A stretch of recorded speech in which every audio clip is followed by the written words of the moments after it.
ensure we see all the signs that we're about to start.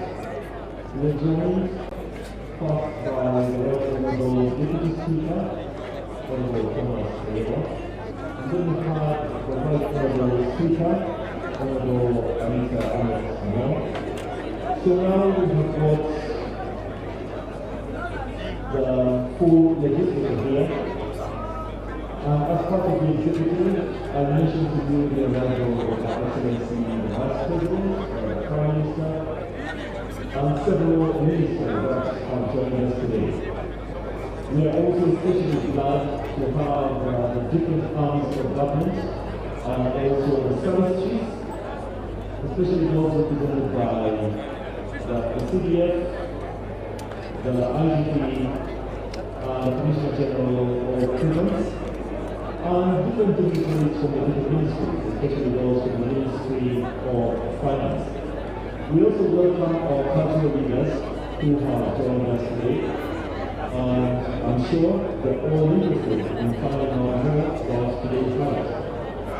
As I mentioned earlier, the theme of this year's budget is full monetization of the Uganda's economy through commercial agriculture, industrialization, expanding and broadening services, digital transformation, and market access.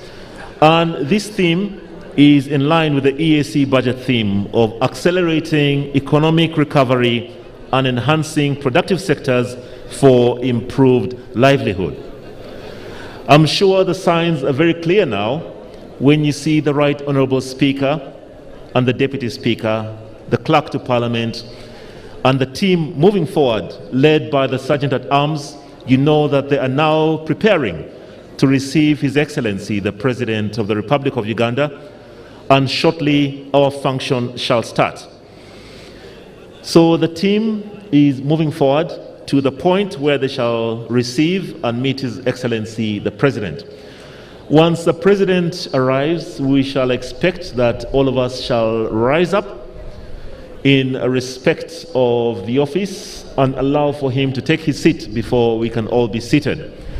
And then we shall commence with the second sitting of the first meeting of the second session of this 11th Parliament of Uganda. We're all gathered to listen to the budget estimates and the different proposals as presented by His Excellency the President, with delegated responsibility to the Minister for Finance, Planning and Economic Development. So in a few minutes, we shall be joined by His Excellency the President, and our function for the day can begin. Before the President comes in, allow me to just make one or two remarks. Members of Parliament, this is a reminder that this is a parliamentary sitting. So you are all expected to register, and we have got a registration tent and desk that is there for your use. So please ensure that you are adequately, properly registered so that we can have the proper numbers of all the members of Parliament who are here. Secondly, allow me to remind you that we're living in these uncertain times of COVID. The pandemic is spreading once again, and it's our responsibility to inform you that you must observe SOPs. Our standard operating procedures insist that you must have your mask on at all times, and please also sanitize as and when you need to, and observe social distancing. If we make any changes to the norm of activities for the day, this is also in line with SOPs and in recognition of the fact that the COVID-19 pandemic seems to be on the rise again. So shortly we shall be joined by His Excellency the President, and in case you don't have a copy of the order paper, I shall take you through it once again. After His Excellency arrives, we shall have the playing of the anthems, specifically the Uganda National Anthem and the East African Anthem. Thereafter, we shall have the recitation of the prayers, the parliamentary prayer, to be followed by a proclamation by the Right Honourable Speaker of Parliament declaring these grounds, the Kololo ceremonial grounds, as the precincts of Parliament today.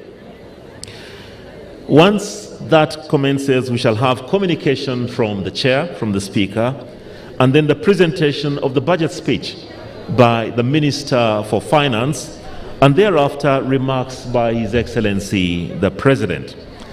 After these remarks, we shall have the formal adjournment, followed by the anthems in reverse order, played starting with the East African anthem and winding up with the Uganda national anthem.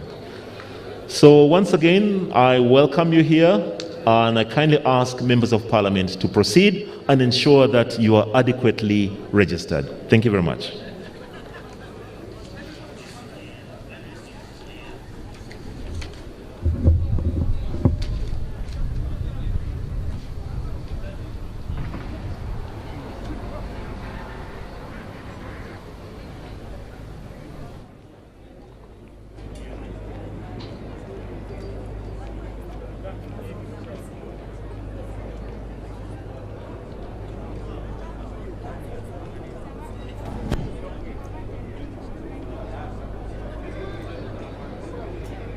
I'm sure most of you can see the signs now that we are just about to be joined by His Excellency the President. The first cars are already on the grounds, and shortly the presidential car shall actually come in and proceed through the street guard mounted by officers and men of the Uganda Police Force.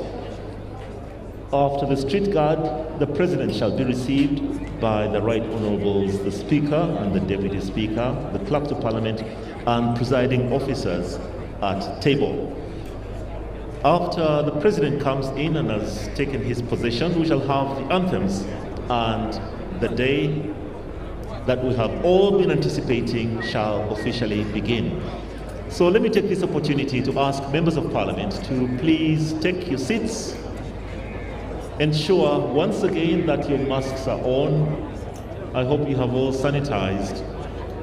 Ensure that you're seated with adequate spacing between you and your neighbor so that we can curb the rise of COVID-19. I'm sure you can now see the presidential motorcade come in, and it will go through the street guard mounted by Uganda Police Force, and thereafter the President shall be received by the officials, the leadership of the Parliament of Uganda.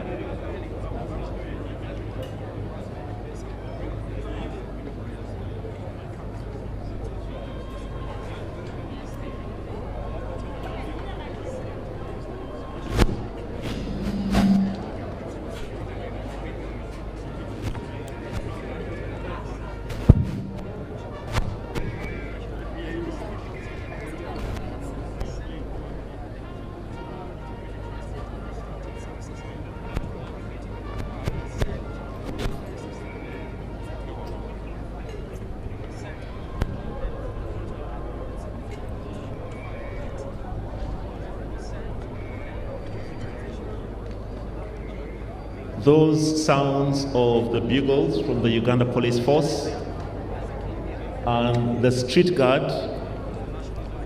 are a form of a guard of honor. This is a street guard mounted by the Uganda Police Force.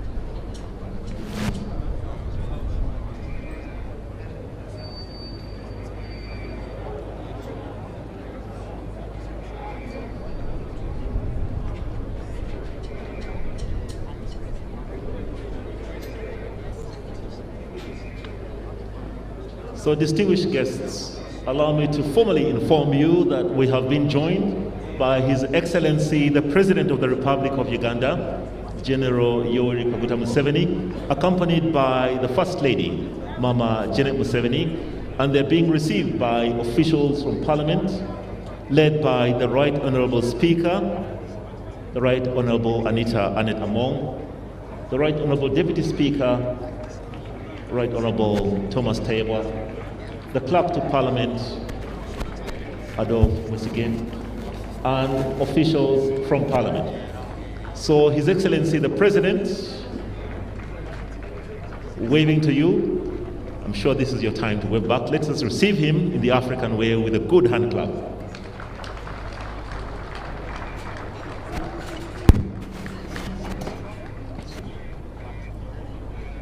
Even as the President proceeds to his seat, that will also be our saluting dais for the day.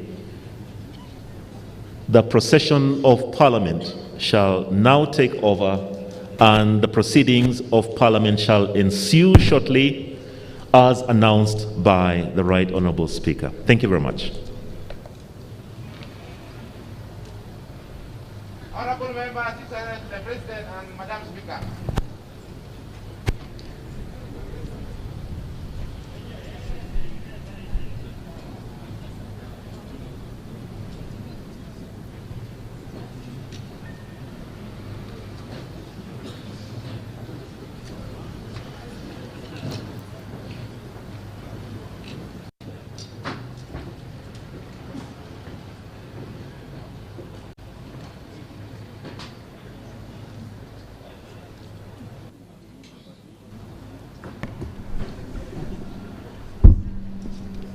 The anthems.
Almighty God, who in your infinite wisdom and providential goodness have appointed the offices of leaders and parliaments for the welfare of society and the just government of humanity, we beseech you to look upon with your abundant favor these your servants, whom you have been pleased to call to the performance of such important trusts in this land. Let your blessing descend upon them here assembled, and grant that they may, as in your presence, treat and consider all matters that shall come under their deliberation in so just and faithful a manner as promote your honor and glory, and advance the good of those whose interests you have committed to their charge. Amen. Amen.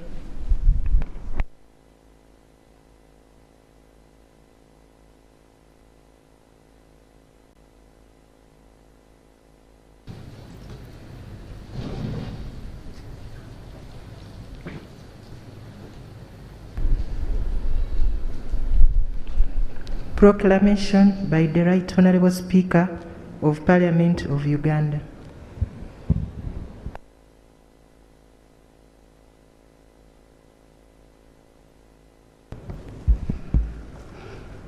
Whereas His Excellency, the President has, under Article 101, Clause 2 of the Constitution of the Republic of Uganda, indicated to the Speaker his intention to address Parliament and the nation on the national budget for financial year 2022-2023. Aware that the financial year 2021-2022 will end on 30th day of June 2022. Noting that it's important that the President addresses Parliament and the nation on the national budget for the financial year 2022-2023.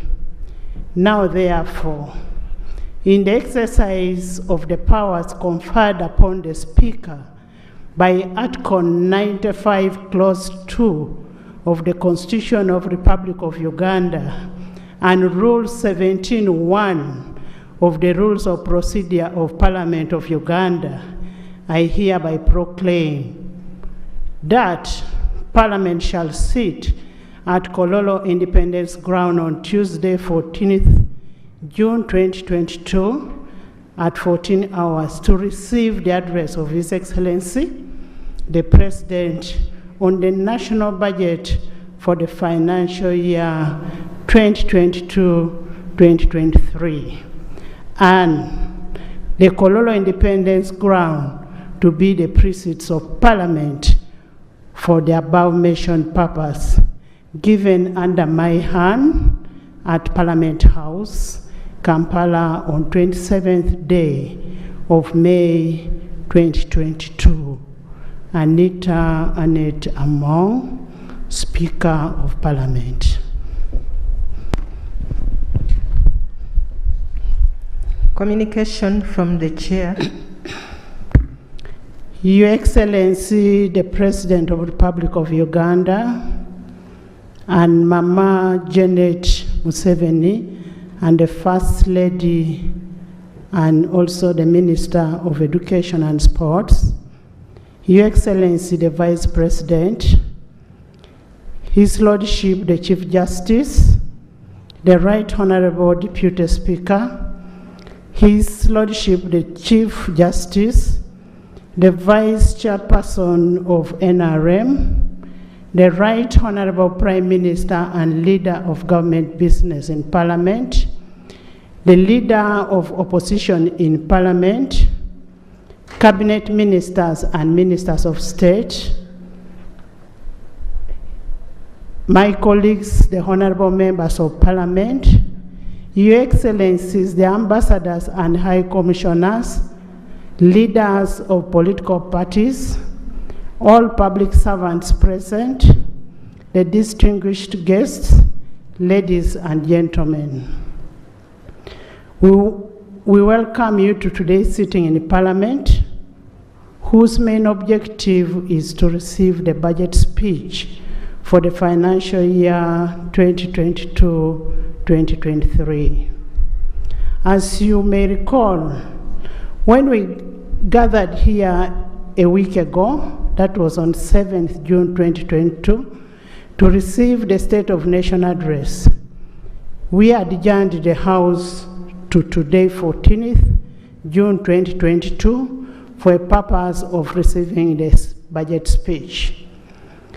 Preparation of the budget is a constitutional obligation of His Excellency, the President of the Republic of Uganda, imposed under Article 155, Clause 1 of the Constitution of the Republic of Uganda, which states that the President shall cause to be prepared and laid before Parliament in each financial year, but in any case, not later than the 15th day before the commencement of the financial year.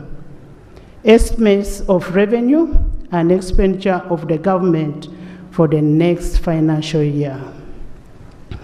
The budget speech that we are going to receive today is a culmination of the budget formulation and approval process, which began with a budget call circular for the financial year 2022-2023, issued on 15th of September 2021, and that is in line with the Section 9(3) of the Public Finance Management Act 2025. Parliament received and considered the National Budget Framework Paper for financial year 2022-2023, 2026-2027, in accordance to Section 9, 5, and 8 of the Public Finance Management Act 2025. Your Excellency, the ministries, departments, and agencies submitted their ministerial policy statements for financial year 2022-2023 in accordance with the Section 13 of the Public Finance Management Act. The ministerial policy statements were considered together with the budget estimates of 2022-2023, which culminated into passing of the Appropriation Bill 2022, and we must thank you for signing the Appropriation Bill. Honorable members, the budget speech is a Minister of Finance statement on the overall budget policy of the Executive for the forthcoming year and a summary of the key budget policy proposals. The importance of the budget process is anchored in the legislative, philosophical, and historical power of the pursuit that is provided under Article 156 of the Constitution of the Republic of Uganda. The power of appropriation denotes the constitutional mandate of the legislature to authorize the expenditure of the public money for a purpose proposed by the executive. This authority is elaborated under Chapter 9 of the Constitution, specifically Article 152 to Article 159, that are operationalized by the Public Finance Management Act 2015. Indeed, the exercise of this power is manifested in the appropriation as a mandate of Parliament. Budget implementation will commence on 1st July 2022. I urge all the eligible accounting officers to ensure that value for money in whatever expenditure is as per approved budget.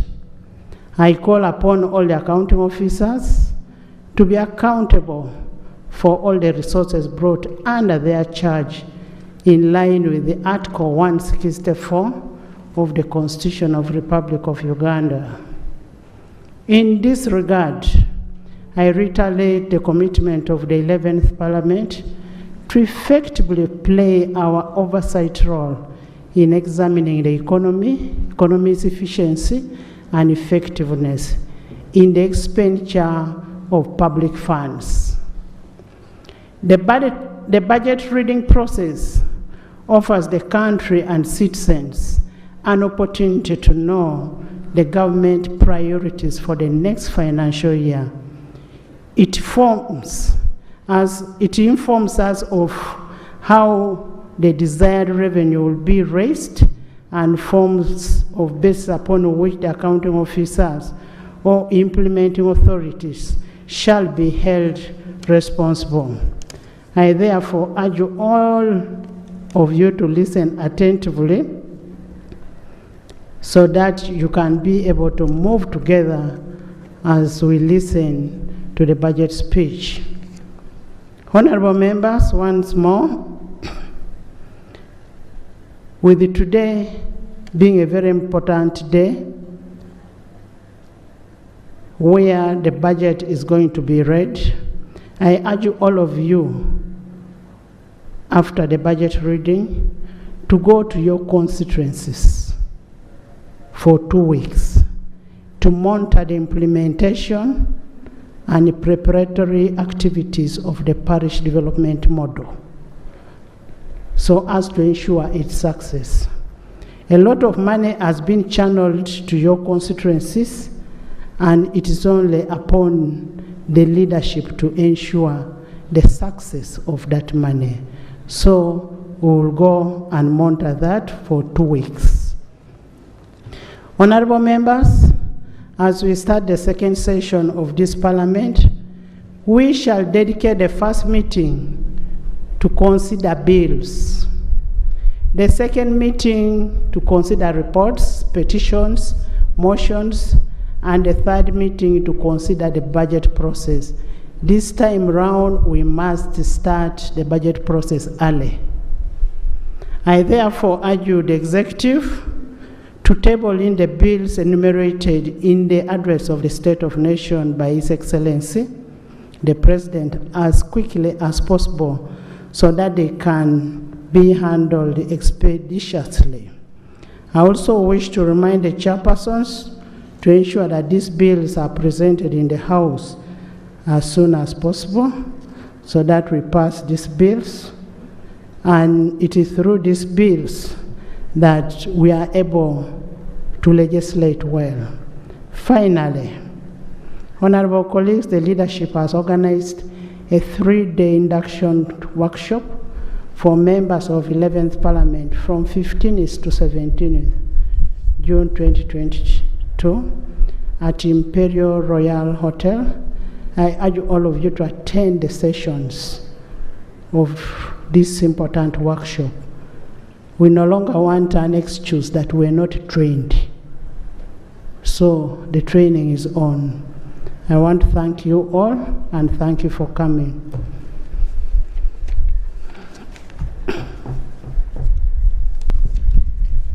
Item number 5, presentation of the budget speech.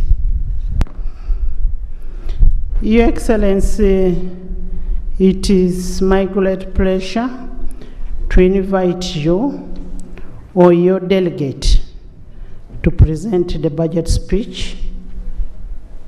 Your Excellency, please.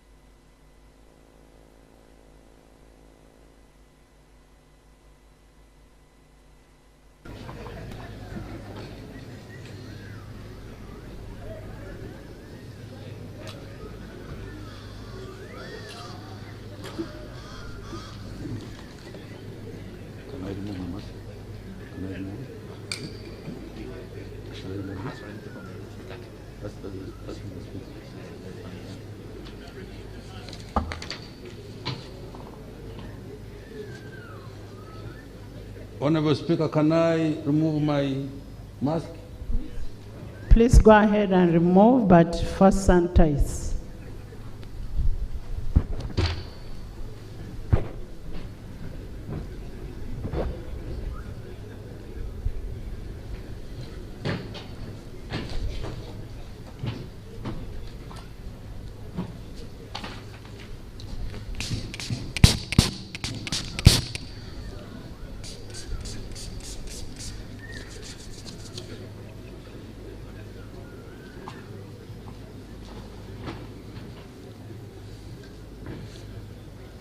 Your Excellency, the President of the Republic of Uganda, Mama, the First Lady and the Minister for Education and Sports, Your Excellency, the Vice President, Right Honorable Speaker of Parliament, Your Lordship, the Chief Justice, the Right Honorable Deputy Speaker of Parliament, Your Lordship, the Deputy Chief Justice, the Vice Chairman of the NRM Party, the Right Honorable Prime Minister, the Honorable Leader of the Opposition, Honorable Ministers, Honorable Members of Parliament, Your Excellencies, the ambassadors and heads of diplomatic missions, distinguished guests, ladies and gentlemen.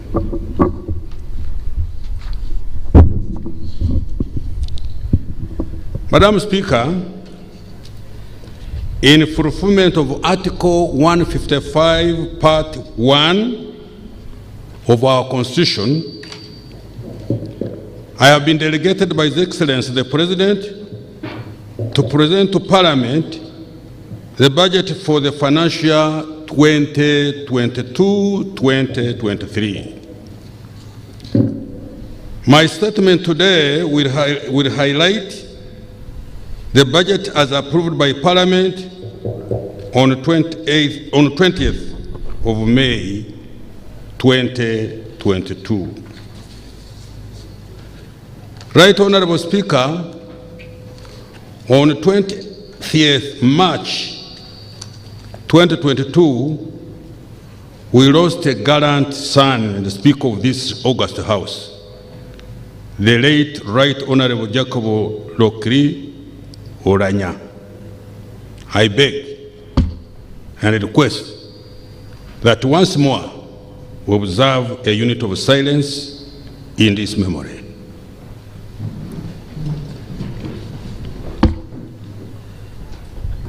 May his soul rest in eternal peace.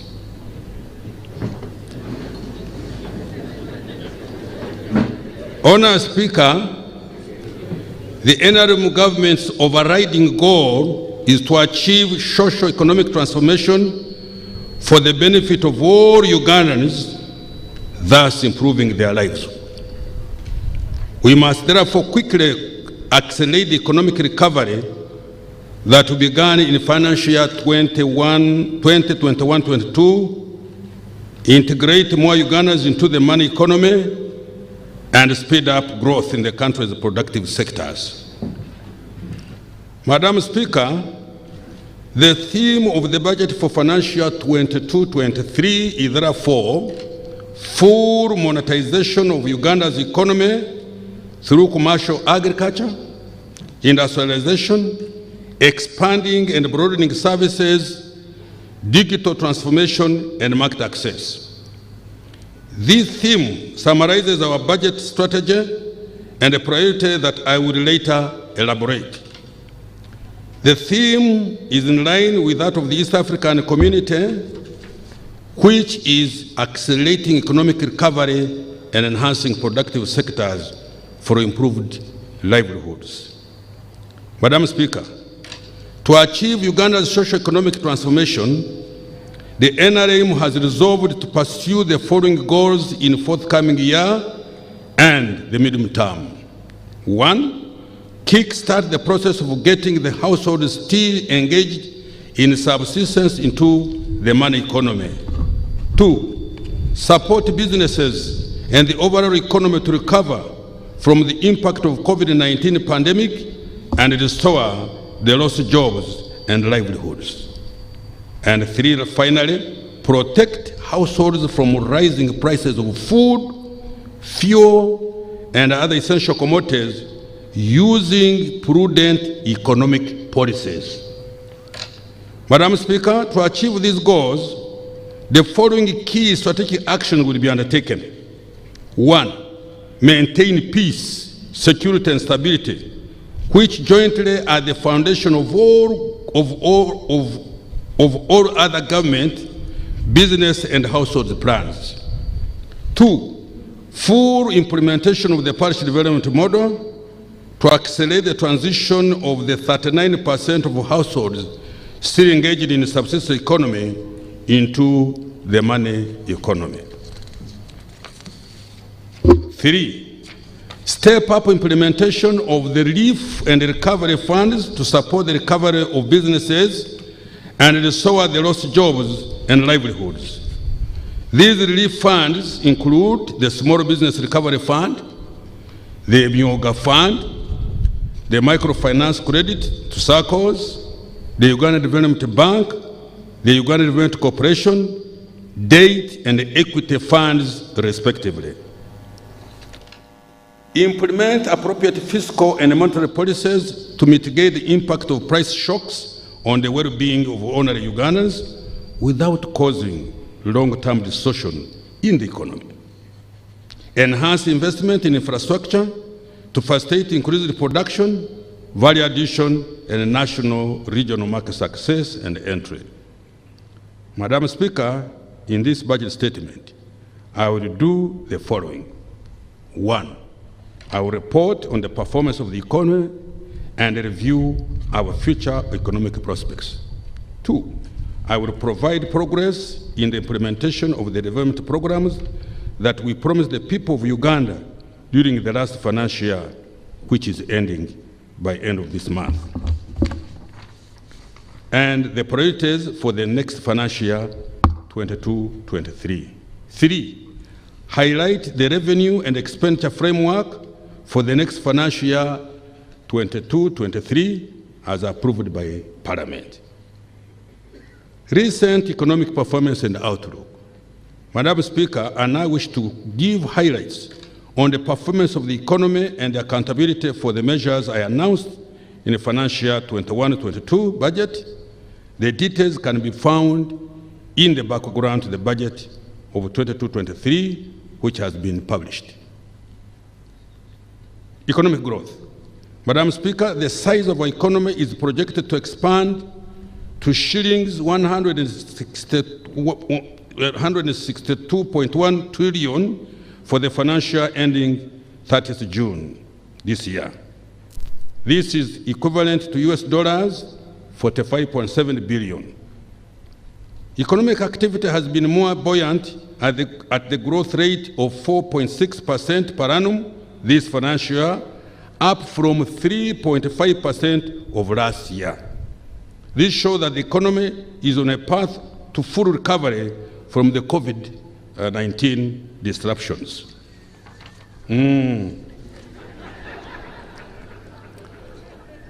Madam Speaker, with this buoyant recovery and the resilience of the economy induced by our deliberate and prudent economic policies, Uganda's GDP per capita has increased to US dollars 1,046 in current prices, which is equivalent to Uganda shillings 3.7 million per person per year. Madam Speaker, the services sector is expected to grow by 3.8%, up from 2.8% growth last financial year. This is on an account of continued recovery in the wholesale and retail trade, education and tourism services, coupled with growth in real estate activities and ICT. The services sector is projected to contribute 41.5% to our GDP. The industrial sector is expected to grow by 5.4%, up from 3.5% growth last financial year, largely on account of recovery in manufacturing, construction activities. The industrial sector is projected to contribute 26.8% to our GDP. The agriculture sector is expected to grow by 4.3%, largely as a result of growth in food and cash crop production, livestock, as well as recovery in fishing. This is the same rate at which the agriculture sector grew last year. The sector contributed 24.1% to the total economic output. Now I turn to prices. Madam Speaker, in the second half of the financial year 21-22, however, there has been a significant increase in the prices for some of the essential commodities and services. These include laundry soap, bar soap, petrol and diesel, cooking oil, some food crops items such as wheat, sugar, potatoes, and onions. Education services and building materials such as cement and steel have also experienced price increases. As a result, the overall inflation has increased considerably from 2.7% in January 2022 to 6.3% in May 2022, causing considerable discomfort among the public. Madam Speaker, this recent increase in the prices of essential commodities is a result of events that have occurred outside Uganda. These are the effect of COVID-19 restrictions across the world, which disrupted supply chains, which has consequently caused a shortage of intermediate raw materials used to produce some essential commodities. In the recent past, the global economy has faced high shipping costs arising from limited availability of containers and higher fuel prices, altogether leading to supply shortages globally. 3, the full opening of the economies globally following relative containment during the COVID-19 pandemic lockdown has led to a rapid rise in aggregate demand for a number of fast-moving goods, beginning with the oil. Yet production levels have been constrained by COVID-19 restrictions. 4, the situation has been worsened by the Russian-Ukraine conflict, which has further disrupted the supply of oil, cereals such as wheat, maize, sunflower oil, as well as essential metals like aluminum and nickel. The two countries are major producers and exporters of these commodities. Madam Speaker, appropriate measures to curb the rising prices in the short, medium, and long term will be implemented. These measures include: 1, supporting farmers to grow more fast-maturing food and oil seeds to ensure sufficient domestic supply. 2, maintaining a market-based determination of prices to support a continuous supply of goods and services. This is intended to ensure that demand does not outstrip supply. 3, expediting improvement of alternative fuel import routes across Lake Victoria to avoid possible unnecessary supply disruptions. 4, using appropriate fiscal and monetary policies to mitigate the impact of price shocks. 5, construct additional fuel storage infrastructure in the medium term and stock them adequately. And 6, expediting commercial oil production and development of the oil refinery. Madam Speaker and colleagues, government cannot influence price levels whose changes are driven by external shocks that are outside this control. We will therefore not be applying measures which can lead to long-term and painful distortions in the economy. For example, persistent shortages of goods, hoarding, and black markets. Exchange rate developments. Madam Speaker, over the past year, the Uganda shilling initially strengthened against the US dollars, appreciating by 2.3% between April 2021 and April 2022. This appreciation was on account of higher dollar inflows from our exports, foreign direct investment, and foreigners buying government treasury bills and bonds.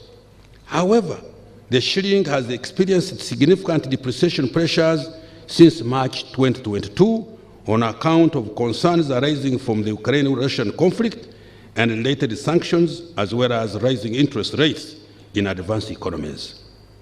The shilling depreciated by 1.7% month on month on average in the 3 months to June 2022, and by 6.7% against the US dollar between June 2021 and June 2022. The Bank of Uganda is taking appropriate measures to avoid volatile fluctuations, but not preventing the exchange rate movements. Interest rates. Madam Speaker, commercial bank lending rates for shilling-denominated loans marginally declined to 18.8% in the 10-month period of April 2022, down from 19.1% in the same period in the previous year. Reduction in lending rates occurred in the transport and communication, building, mortgages, construction, and real estate, and personal and household loans sector. Now, external sector performance. Madam Speaker, total export receipts of goods and services amounted to US dollars 5.74 billion in the 12 months to April 2022, down from 6.2 billion in the previous 12 months. Merchandise exports reduced by US dollars 858 million the same period. However, coffee receipts increased by US dollars 279.5 million to US dollars 811 million in the same period. Madam Speaker, private sector imports of goods have increased significantly to US dollars 6.4 billion in the year of to April 2022 from US dollars 5.0 billion in previous 12 months. This increase is attributed largely to investments in the oil and the gas sector. For the same reason, foreign direct investment has rebounded strongly to US dollars 1.3 billion in the year to April 2022 from US dollars 892 million in the same period a year before.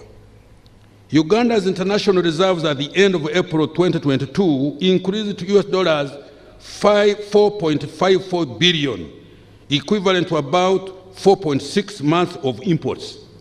This was an increase from US dollars 3.54 billion as at April 2021. Fiscal performance. Madam Speaker, the revenue collections target in the financial 21-22 budget was shillings 22.425 trillion. Total revenue collection is now projected at shillings 21.486 trillion. This represents a shortfall of shillings 939 billion. And I will tell you a story ahead what this effect has got on our planning. Despite this revenue shortfall, domestic revenue collection this financial year has improved compared to last year. This has been on account of improved tax administration and increased economic activity following the full reopening of the economy in January 2022. Madam Speaker, total government expenditure excluding domestic debt refinancing, external debt amortization, and appropriation aid is projected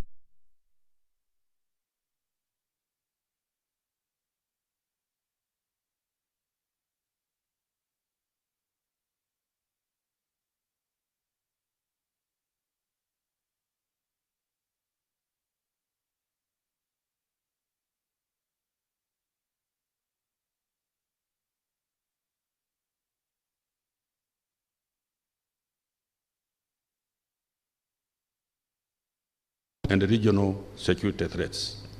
Madam Speaker, the fiscal deficit this financial year, 21-22 is estimated at 7.3% of GDP, which is lower than 9% fiscal deficit registered in financial year 2021. Our target is to reduce this fiscal deficit to 3% in the medium term. COVID-19 mitigation measures. Madam Speaker, government implemented several measures to mitigate the impact of the pandemic on households and businesses. These measures were aimed primarily at keeping Ugandans alive and also to restore business activity. To date, the outcomes of these measures are as follows. Health and social support response. Madam Speaker, government implemented robust action to contain the COVID-19 pandemic and its effects on households. These actions included: 1, enforcement of COVID-19 SOPs and guidelines and free mass vaccination. A total of 16 million people, equivalent to 72% of the targeted 22 million persons, have received at least 1 dose. 2, provision of shilling 53.5 billion as cash relief grants to adversely affected people, including border riders, saloon workers, food vendors, private school teachers, ghetto residents, and street vendors. 3, strengthening health care systems, including regional and national referral hospitals, by equipping 143 intensive care units, upgrading of 255 health center 2s to health center 3s, and the recruitment of 400 health workers. And 4, funding scientific research and development, including COVID vaccines, funding scientific research and development, including COVID vaccines development and innovative therapeutics such as COVIDX. Madam Speaker, during the pandemic, learning continued with the provision of home learning materials across the country. Following the full reopening of the schools, an additional 2,900 primary and secondary school teachers have been recruited and deployed to help the learners to catch up with the lost time. Restoring business activity. Madam Speaker, to support recovery of the economy, government has provided credit relief to borrowers as well as funding to micro, small, and medium enterprises and corporate large businesses. The following progress has been registered. 1, Bank of Uganda extended credit relief to enable borrowers unable to service their loans during the pandemic to restructure them. Loans totaling shillings 7.2 trillion, representing 40% of total loans, were restructured over the period. 2, domestic arrears to private sector suppliers of goods and services to government, totaling to shillings 526 billion were cleared. In addition, court awards amounting to shillings 57 billion were also settled. 3, Microfinance Support Center was funded to support micro businesses through the Myoga Fund, 100 billion shillings, and support to SACCO, shillings 27 billion. Consequently, 6,600 SACCOs and 205,000 savings groups have been established across the country. These are operating a total of 4.1 million accounts. As a result, savings worth 63 billion as at the end of April this year, among the lowest earners of this country, have been realized. For small businesses that do not fall under Myoga and are at the same time do not qualify for UDB funding, the shillings 200 billion Small Business Recovery Fund has been established in partnership with the Bank of Uganda, supervised financial institutions, to offer credit at a subsidized interest rate of 10% per annum. 5, to support the recovery of medium and large-scale businesses, Uganda Development Bank was capitalized to the tune of 636 billion Uganda shillings, and which was fully disbursed by May 2022 at an interest rate of 3% per annum. In addition, UDB plans to disburse a further 351 billion Uganda shillings by December this year.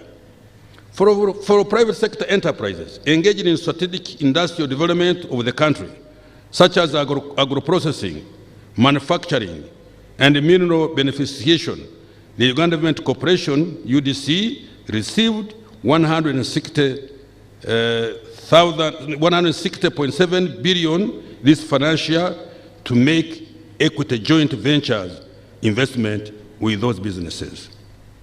7, government has also disbursed the shillings 20 billion to Teachers Circle to support them to recover from the pandemic. 8, in the financial year 21-22, the Agricultural Credit Facility disbursed a total of shillings 67.4 billion to 1,057 borrowers as at June 2022. Cumulatively, the fund has financed a total of 3,120 farmers across the country to a tune of shillings 737.3 billion shillings. Following amendment of the National Social Security Fund Act to allow mid-term access for qualifying members, a total of shillings 420 billion has so far been paid out to about 21,500 beneficiaries. And 10, for women entrepreneurs, I have received a US $217 million grant from the World Bank to provide funding in the coming financial year to middle-level businesses managed by women to support their growth and create jobs.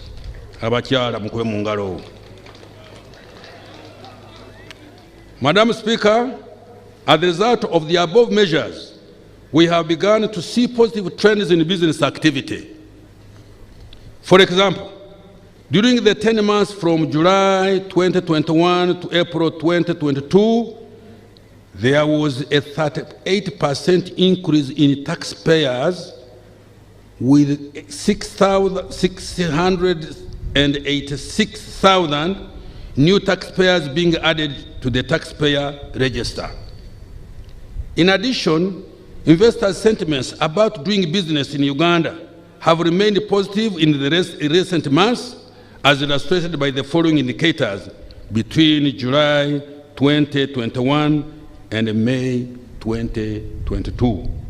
1, the Business Tendency Index, which has increased by 20.8%. The Business Tendency Index measures the level of optimism that executives have about current and expected outlook for production, order levels, employment, prices, and access to credit. 2, the Purchasing Managers Index, which has increased by 48.8%. This is an indicator of business activity both in manufacturing and service sectors. 3, the Composite Index of Economic Activity, which has increased by 4.3%. This CIA represents the monthly underlying forces in the national economy. Now we turn to the medium-term economic outlook. Madam Speaker and the colleagues, future prospects for our economy are very positive, with minimum term growth projected at 6.5% per annum. We could repeat the other thing. May I repeat it?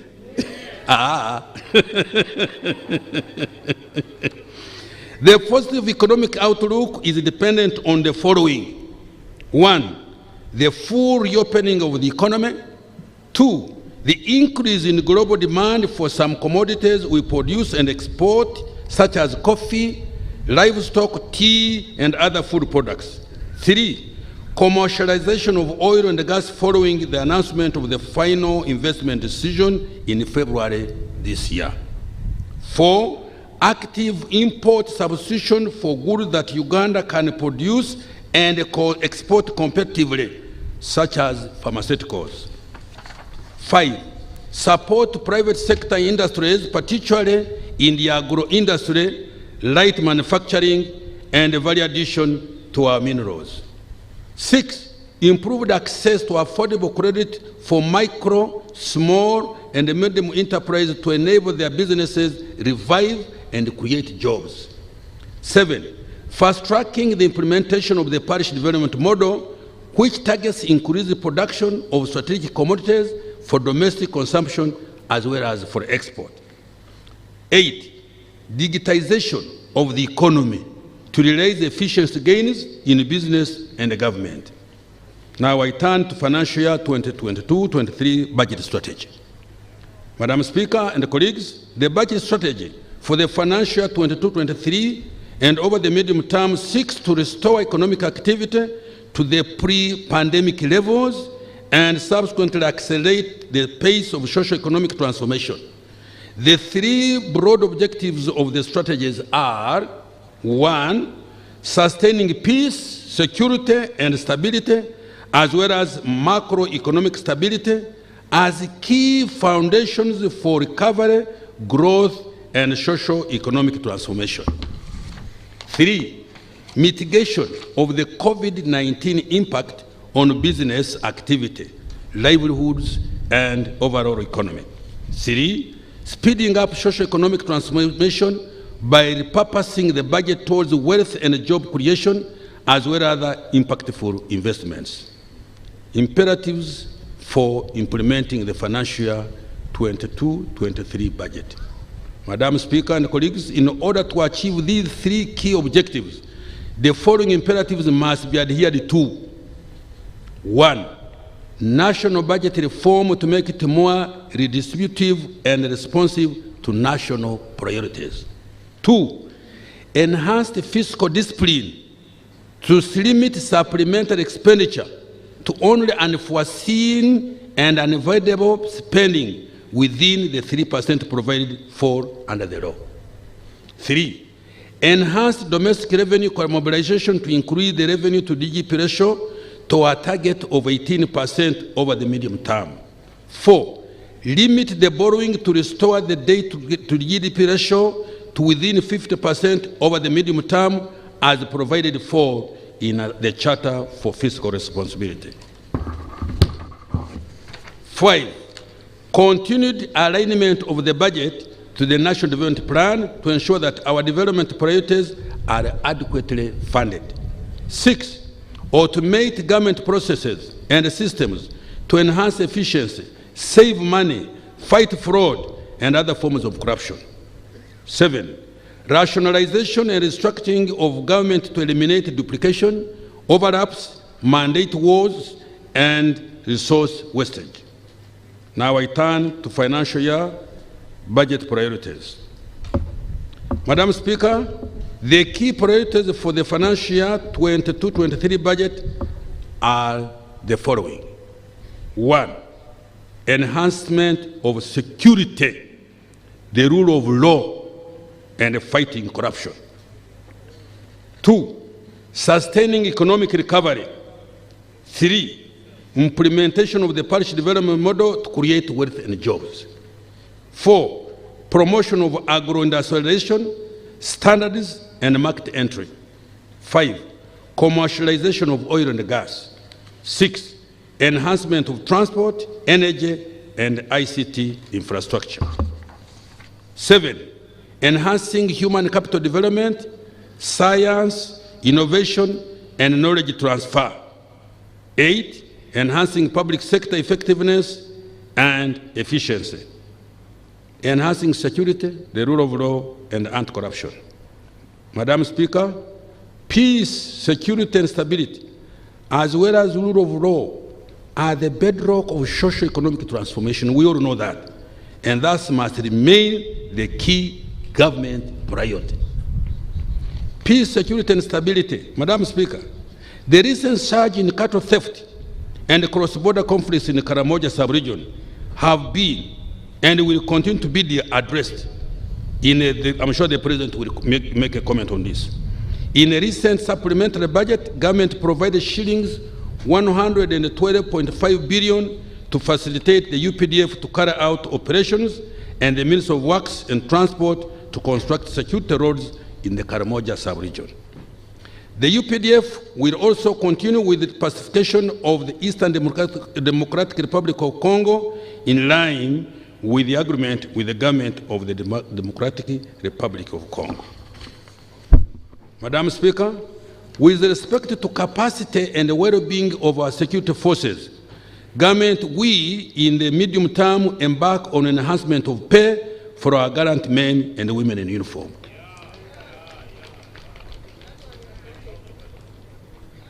I'm talking, I always talk. Madam Speaker, the construction of the military referral hospital in Mbuya is on schedule and within budget. Madam Speaker, in order to enhance surveillance and improve crime detection, the first phase of CCTV camera project was successfully implemented with installation of over 3,000 cameras countrywide.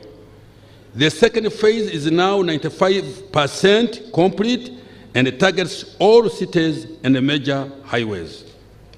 Madam Speaker, 3.987 trillion shillings has been provided for improvement of security and security infrastructure.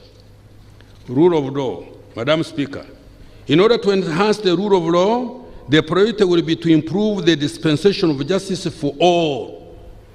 The judiciary will be supported to allow for speedy dispensation of justice and address the backlog of cases. In terms of systems that enhance the judicial process, the electronic court case management information system to improve case management is now functional in 7 court circuits within the Greater Kampala metropolitan area. Additionally, the video conferencing system is operational in several courts across the country to roll out the electronic court case management information system and the video conferencing system in addition to 10 courts will also commence next financial year. Madam Speaker, administration of justice will be strengthened with the recruitment of more judicial officers, the establishment of 2 regional courts of appeal in Gulu and Mbarara, and 2 high court circuits in Luero and Soroti. In addition, 3 chief magistrate courts in Albeton, Liantonde, Budaka, and 4 grade 1 magistrate courts in Karenga, Patongo, Abim, Kyankwanzi districts will also be established. Madam Speaker, in order to further improve the delivery of justice, the construction of the Supreme Court and the Court of Appeal building will be completed soon. In addition, the chief magistrate buildings in Hoima, Ruero, Masindi districts, among others, were rehabilitated during the ending financial year. Madam Speaker, over 78% of the population can now access a frontline service point within a 5-kilometer radius. District coverage of justice frontline service points has increased from 61.5% in 2017 to 74% in 2021. Anti-corruption. Madam Speaker, we continue to make progress in the fight against corruption. There was increased declaration of income, assets, and liabilities by leaders from 25,000 to 400,000 in 2021, with increase in the scope of public servants who are required to declare income, assets, and liabilities. This financial year, 3 billion has been recovered from corrupt leaders and public servants and deposited with the consolidated fund. We need more.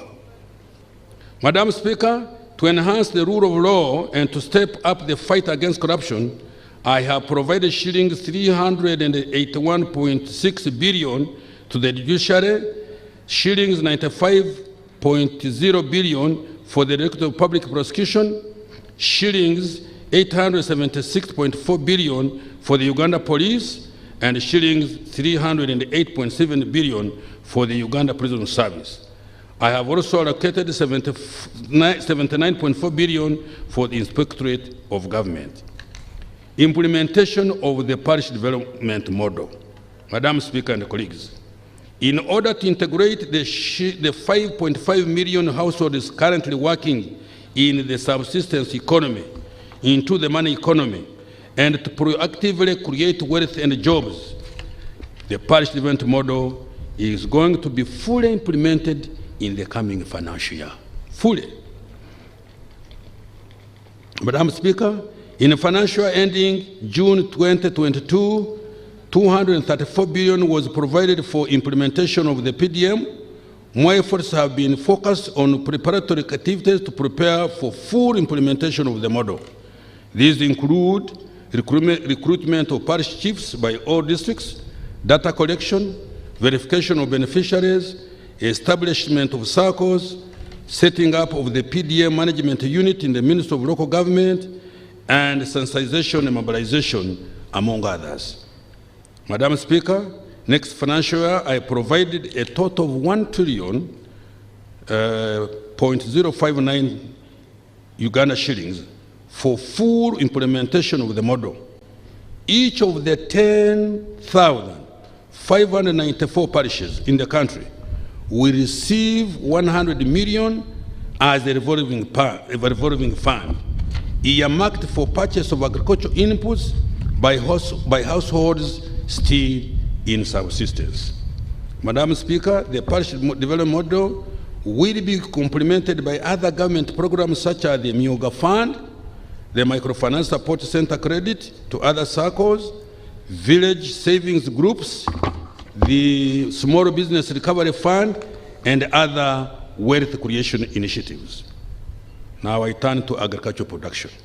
Madam Speaker, agricultural production will be enhanced using the first pillar of the parish development model that addresses production, agro-processing, and marketing through enhanced access and entry to national, regional, and global markets. This value chain approach allows development of sustainable linkages. The key interventions will include: 1, development of key commodities value chains that have a high impact on transforming the 39% of households in subsistence into the money economy. These include coffee, beef, dairy cattle, poultry, fish, piggery, fruits, food crops for intensive farming, the rest of enterprise including cassava, bananas, rice, Irish potatoes, millet, cotton, tea, cashew nuts, among others, will also be supported, but for relatively bigger farmers. Expansion of irrigation schemes and providing community and individual on-farm water for production to minimize reliance on rain-fed agriculture and ensuring sustained agricultural production. Enhancement of research, breeding, and appropriate technology development through the National Animal Genetic Resource Center and the Data Bank and the National Agricultural Research Organization. Investment in and effective regulation of production, multiplication, and certification of quality agricultural inputs, including seeds, seedlings, stocking materials, and fertilizers. Enhancement of enterprise selection through enhanced farmer education and general agricultural extension, as well as pest and disease control at parish level. Promotion of appropriate land use, mechanization, cooperatives, and development of partnerships with large-scale farmers to produce for export and industrial value addition. Supporting fishing communities by developing hatcheries, fish ponds, and equipping them with engines, nets, etc. Madam Speaker, I have allocated shillings 564.39 billion to increase production and productivity through the Ministry of Agriculture, Animal Industries, and Fisheries. Now, climate change and environment degradation. Madam Speaker and colleagues, climate change is a significant risk for agriculture production and food security. In order to mitigate environmental degradation, we have set a target to increase the national forest cover from the current 12.4% to 15%. Central forest reserves will be protected from encroachment by resurveying and marking of 6,200 square kilometers of boundary.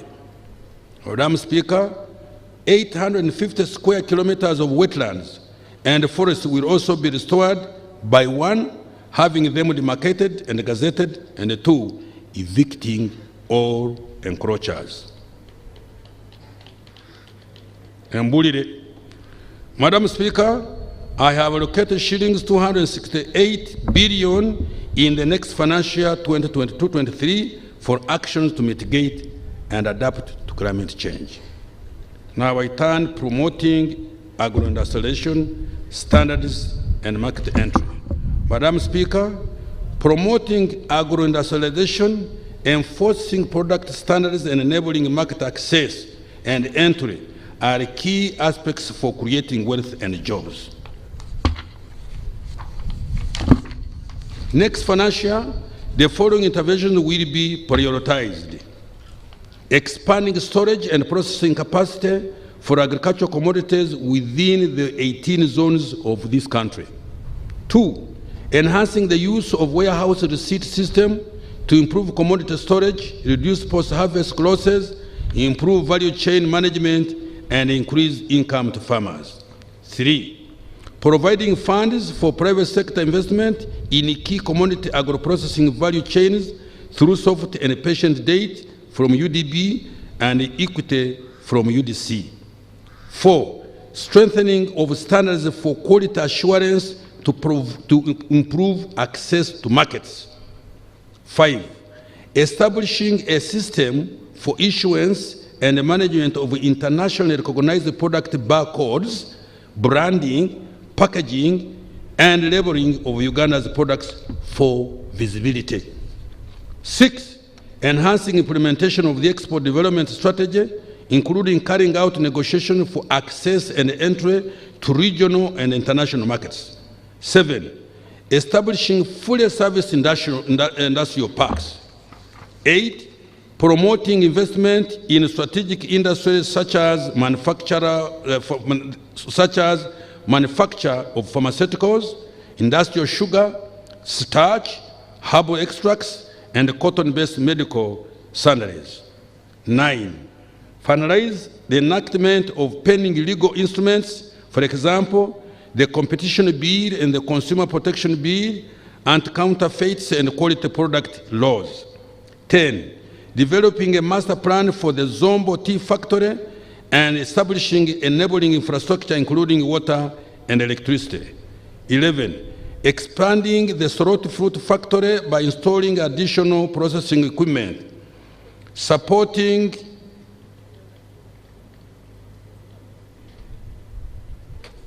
there is also a factory in a place called Kakoge, which is handling Soroti fruit, which is handling mangoes, pineapples, and I visited it last Friday. That also will definitely help. 12, supporting establishment of 200 aggregation and collective marketing societies with cleaning, drying, grading, and processing equipment. I have allocated 1.449 trillion to promote agro-industrialization standards and market entry.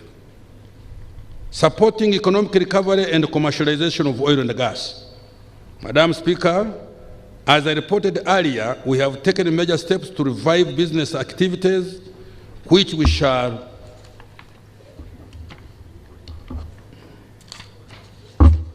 continue to do in the medium and in the following sectors. Tourism. Madam Speaker, tourism was severely affected by the COVID-19 pandemic. The good news is that the sector is recovering very fast. Government shall support the sector to return to its pre-pandemic levels and beyond by prioritizing the following interventions. 1, facilitation of Uganda Tourism Board to rebrand and promote Uganda under the new Explore Uganda brand. 2, sustaining and upscaling investment in tourism infrastructure like roads, electricity, internet, and security. 3, easing access to recovery financing at the Uganda Development Bank. 4, intensifying promotion of domestic tourism. Madam Speaker, I have provided tourism activities with shillings 194.7 billion to complement private sector investment and support its recovery. Commercialization of oil and gas. Madam Speaker and colleagues, the construction of the East African crude oil pipeline is expected to commence the coming financial year. The capacity of the Uganda National Oil Company to invest in oil and gas development has also been enhanced. While there have been negative campaigns against the development of the crude oil pipeline, the government will develop Uganda's oil and gas resources in a responsible and sustainable manner for the benefit of all Ugandans. Madam Speaker, I have allocated shillings 904.1 billion towards the development and commercialization of minerals, oil, and gas. Enhancing human capital development. Madam Speaker, having successfully contained the COVID-19 pandemic over the last 2 years, our efforts are going to be focused on improving the quality of life of the people of Uganda by prioritizing the following. Health. Madam Speaker, the emphasis now is on mass vaccination of all eligible persons and community disease surveillance by strengthening village health teams with training and equipping them with a smartphone and bicycle. Additional health assistants and surveillance officers will be recruited to support the VHTs. Madam Speaker, the development of health infrastructure nationwide will continue. The rehabilitation and expansion of the following general hospitals will be undertaken: Itojo, Kabongo, Abimu, Kambuga, Masindi, Kanungu, Kapchorwa, Bugiri, and Amudat.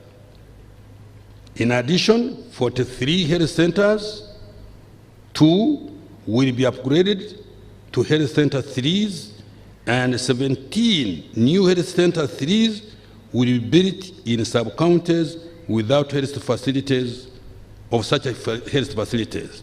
75 staff houses will also be built in the Karamoja region.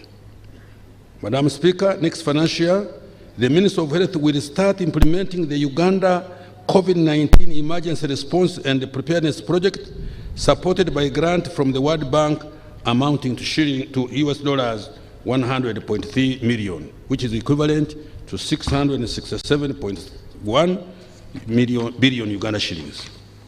This grant will finance the rapid detection, prevention, and quick responses to threats posed by COVID-19 pandemic. It will also finance the strengthening of national systems for public health preparedness. Madam Speaker and colleagues, the construction and equipping of a modern health facility will commence in the coming financial year to be located in Naguru. This US dollar 70 million facility will be funded by the Arab Bank for Economic Development in Africa, BADEA, the Saudi Fund for Development, SDF, and the OPEC Fund for International Development, OPEC Fund. Madam Speaker, I have allocated a total of 3.722 trillion for healthcare delivery in financial year 22-23. Now I go to water. Madam Speaker, national safe water coverage now stands at 69.8%, with coverage in rural areas at 68% and 71.6% in the urban areas. Our target is to increase safe water coverage to 81% over the medium term. Madam Speaker, during financial year 21-22, the following major water projects were implemented. 1, 5 medium-scale irrigation schemes in Ngenge, that is in Kwen district, Ruwengaju in Kabarole district, Tochi in Oyam district, Mubukutu in Kasese district, and Doho 2 in Butaleja district. 106 small-scale irrigation schemes in the districts of Bugiri, Bukedia, Tororo, Iganga, Mbale, Kapchorwa, Pakwach, and many others.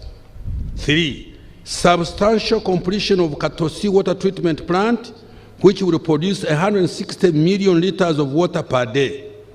4. Upgrading of Kapeka water supply system to 5 million liters per day, double the current capacity, and double the current capacity. 5. Rehabilitation and expansion of the Sembabule water supply project. This plant is now able to produce 30 million liters per day. Madam Speaker, the following water projects which are ongoing will continue to be implemented. 1. Construction of 80-kilometer water supply infrastructure from River Nile to serve 484,000 people in Acholi and Lango sub-region. 2. Constructing water infrastructure from River Kagera to serve an additional 75,000 people in Isingiro, Mbarara, and Masaka sub-regions. The Wakiso Wastewater and Sanitation Project, that's number 3. Number 4, the rehabilitation and expansion of Mbale water supply scheme. Number 5, construction of wastewater treatment plant targeting Kirudu Hospital. Madam Speaker, I have allocated shillings 1.027 trillion towards the water and environmental sub-program. Now I turn to education. Madam Speaker, education is a key opportunity equalizer for human beings. During the COVID-19 induced lockdown period, many teachers abandoned the profession and classrooms got dilapidated in several institutions. But now efforts have started to revamp the education sector. Priority will be put on improving the quality of education to enhance learning outcomes. The following will be undertaken. 1, staffing gaps will be filled in primary and secondary schools. 2, training of teachers and instructors on the new abridged curriculum will continue and the lower secondary curriculum will be rolled out. 3, continuous assessment will be fully rolled out. 4, inspections across all learning institutions will be strengthened using teacher education and learning assessment system. 5, operationalization of the Moroto Constituent College of Agriculture, Mountains of the Moon, Busoga University will take effect. Consultation to operationalize Bunyoro University will commence next financial year 23-24. 6, construction and equipping of 2 unit laboratories in 21 secondary schools currently without any, in line with the science, technology, engineering, and maths policy. And 7, the construction, upgrading, and equipping of vocational education centers of excellence in Bushenyi, Lira, Ergon Technical Institution will be completed. Madam Speaker, I have allocated 4.14 trillion towards the education and skilling sub-program. Science and innovation. Madam Speaker, we are developing 3 prospective COVID-19 vaccines which are undergoing in animal trials. Human trials will commence next financial year. In addition, clinical trials for COVID-19 treatment for viral respiratory diseases are also ongoing. Next financial year, research into medicine development will be expanded to cancer, diabetes, sickle cell anemia, and malaria. Madam Speaker, in September this year, Uganda will launch into the lower Earth orbit its first ever satellite from the International Space Station in collaboration with the USA National Aeronautic and Space Administration, NASA. A ground station at Impoma, Mukono, will receive data from the satellite. The data from this satellite will be used for meteorological environmental monitoring, urban planning, mineral exploration, and disaster management, among others. Madam Speaker, I have allocated shillings 274.4 billion towards advancing innovation and technological development in this country. Enhancing transport and power infrastructure. Madam Speaker, the following achievements have been recorded in transport infrastructure development. 1. Construction and upgrading of 20 national roads covering a total distance of 1,437 kilometers has been done. 2. The rehabilitation has commenced on 160 kilometers of Tororo-Gulu meter gauge railway and 265 kilometers of Tororo-Namamve railway line section. The procurement of locomotives is ongoing. 3. Continuation with the compensation and acquisition of right-of-way for the Kampala-Malaba standard gauge railway will continue. 4. The rehabilitation of the Entebbe International Airport stands at 75% completion, and the Kabale International Airport is at 72%. 5. Maintenance of 5,200 kilometers of paved and 15,350 kilometers of unpaved national and city roads, and 21,631 kilometers of unpaved local government and community roads has been undertaken. Madam Speaker, next financial, the following interventions in transport infrastructure will be implemented. 1.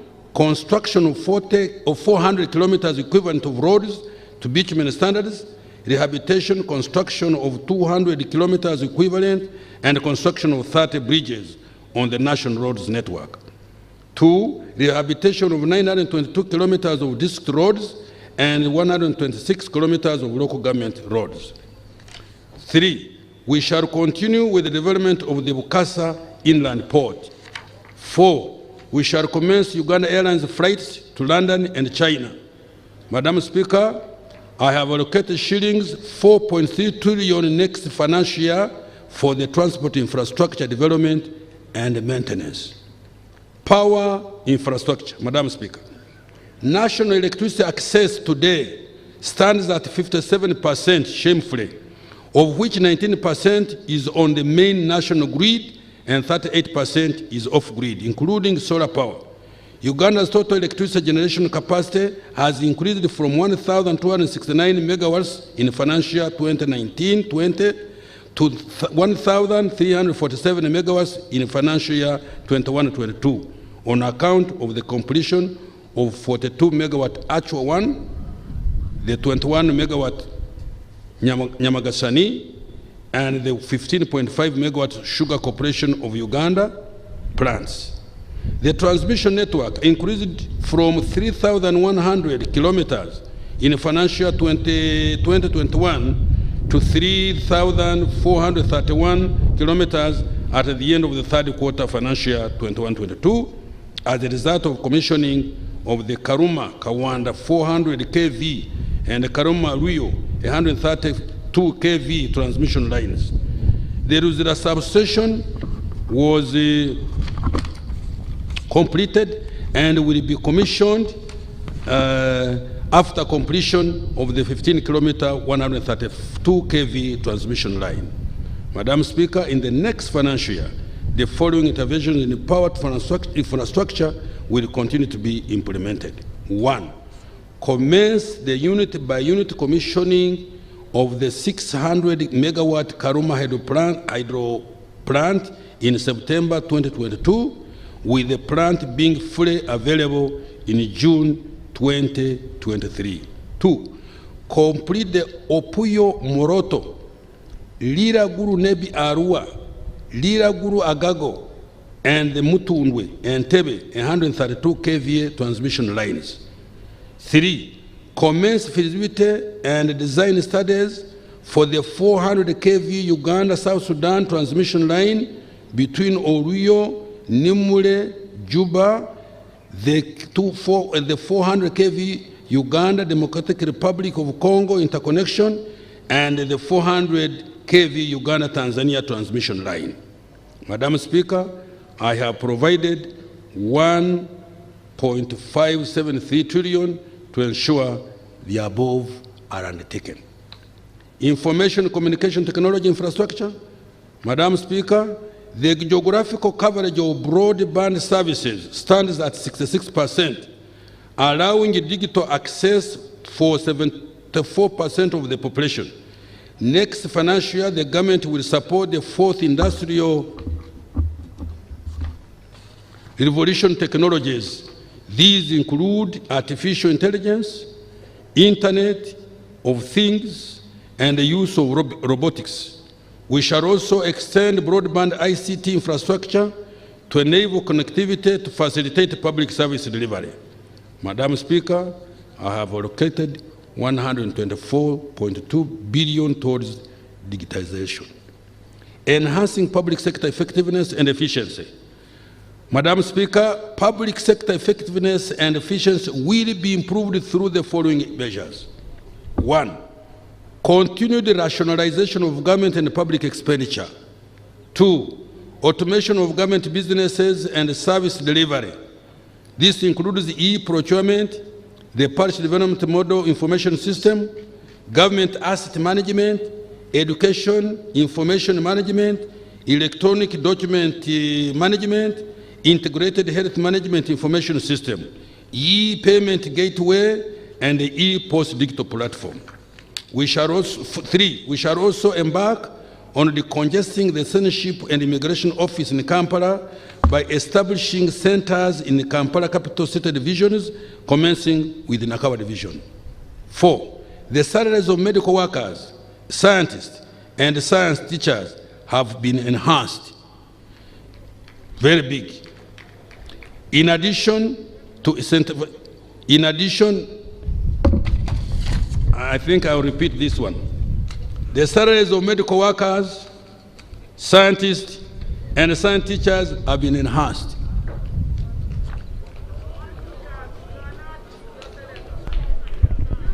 To a figure which is about 900 billion. In addition to incentivizing scientists, this will also help to improve functionality of education and health facilities by addressing absenteeism and low morale to personnel. Let me repeat this.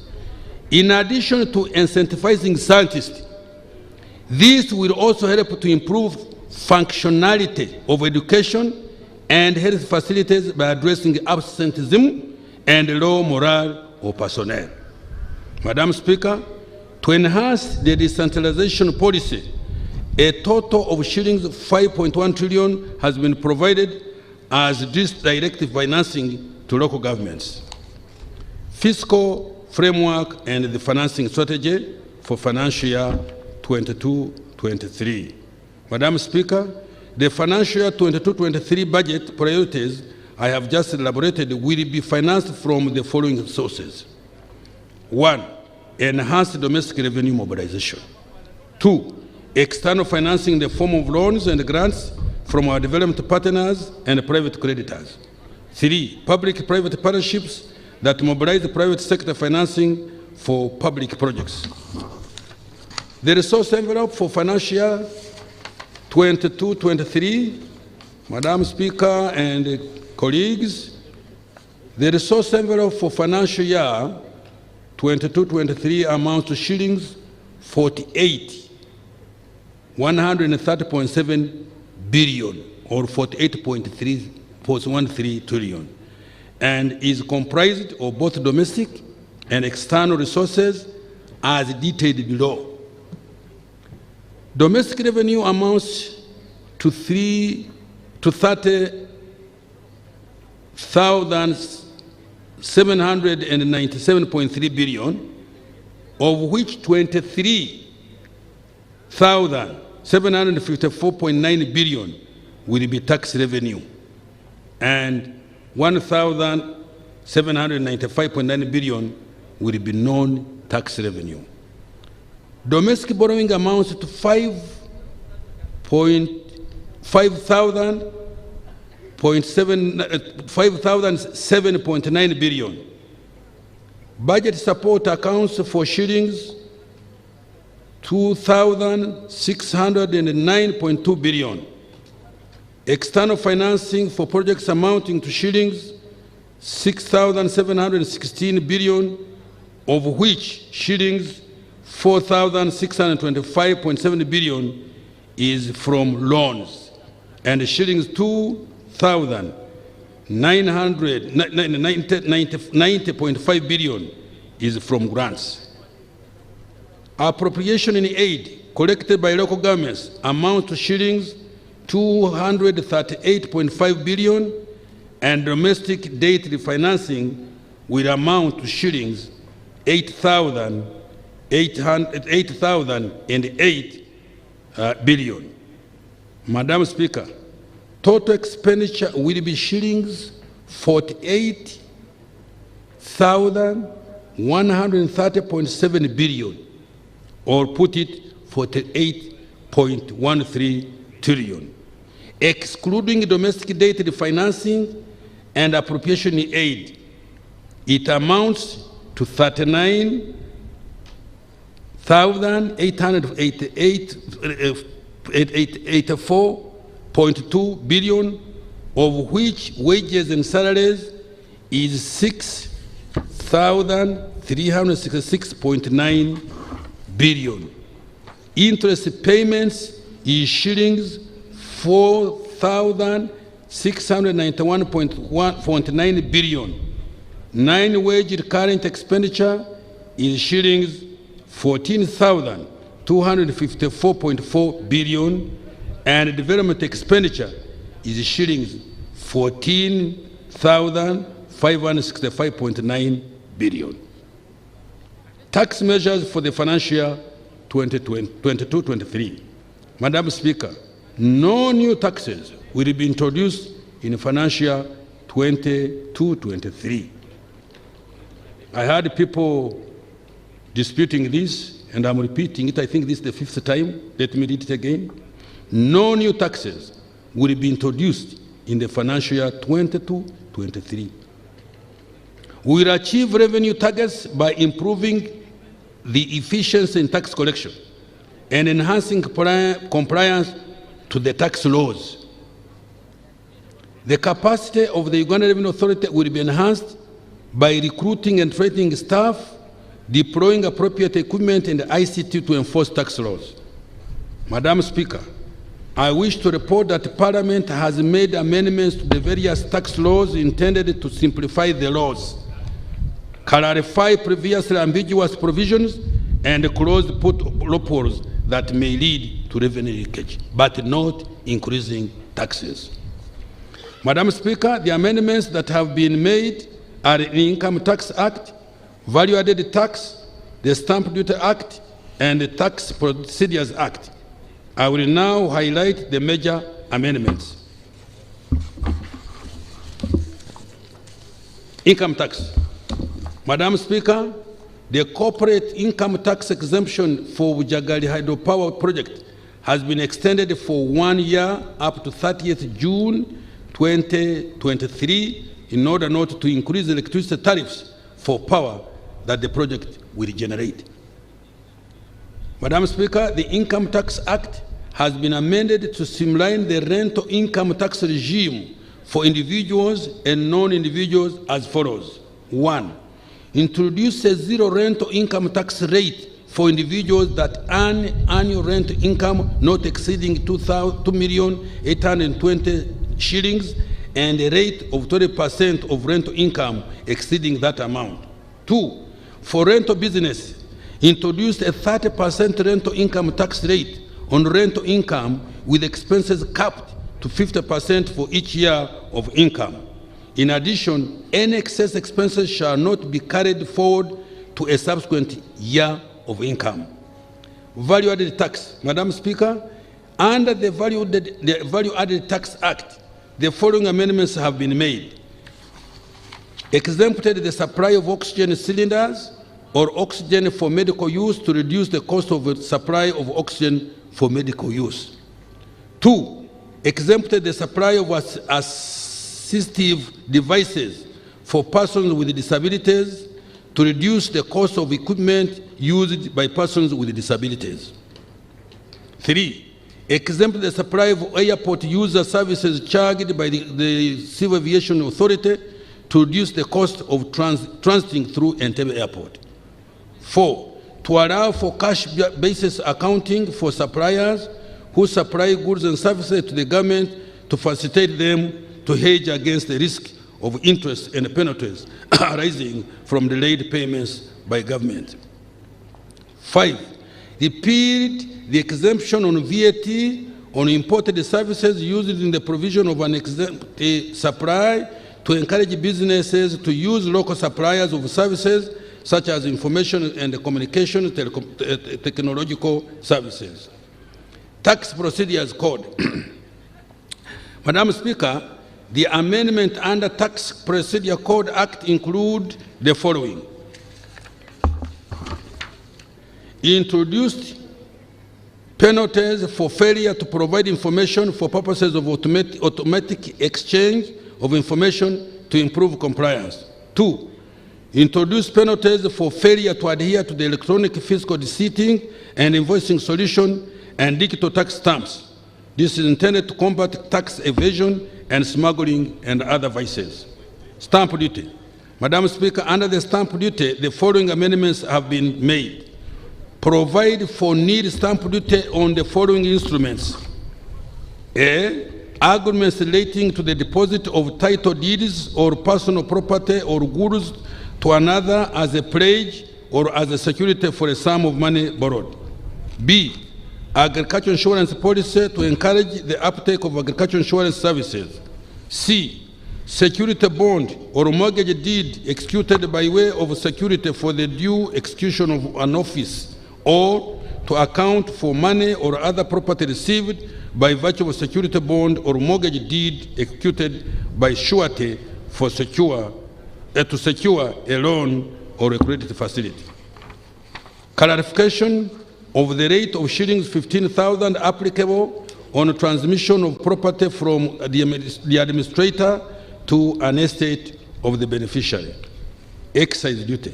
Madam Speaker, under the Excise Duty Act, the government has undertaken the following amendments. 1. Clarification of